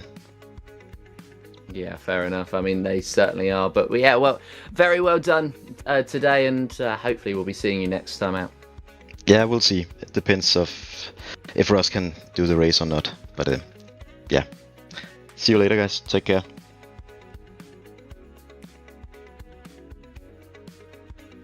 Well, a big thank you to our top three. Jerne Simicic finally getting the monkey off his back after 7 rounds, being the winner here at Monza. Nicholas Kirsten becomes the new Formula A Series leader, and Kasper Stolzer. Joe, okay, yes, it was a 3rd place finish, but that gives him a big bag of points. But just give us your final thoughts on what has been an absolutely crazy afternoon at Monza here on HRSC. Well, weirdly enough, I think it's tightened up the championship, despite the fact that the race looked to be very much open for anybody's taking, because of course the championship leader ended up much further down than you would be expecting, and you had the likes of course Nicholas, who was up at the top. You had the likes of Kasper, who's up at the top. So not only have the points tightened up at the top, and of course Nicholas, our new championship leader, but yeah, I feel as though the racing's tightened up, and I think the last couple of rounds are certainly going to be ones to watch. Yeah, I mean, the quality of the racing here today at Monza for HRSC for the open wheel racing series has been nothing but exemplary. A few disasters along the way, but that's part and parcel of racing. However, the next stop's on the calendar for the HRSC open racing series. It's the Canadian Grand Prix at Mosport on the 1st of November for our Formula A competitors, and then it's the Gran Premio di Napoli on the 1st of November for our Formula B drivers. So, on that note, thank you so much for joining us here on the Genisus Extreme YouTube channel. You've joined myself, Alex Goldschmidt, and Joe Black. A big thank you to our broadcast director behind the scenes, Christian Deploy, for his effervescent work. So join us next time here on the Genisus Extreme YouTube channel. Don't forget to like, share, and subscribe. Thank you for tuning in. And as always, race hard, race fair, and if in doubt, well, you better go flat out. See you next time. Goodbye.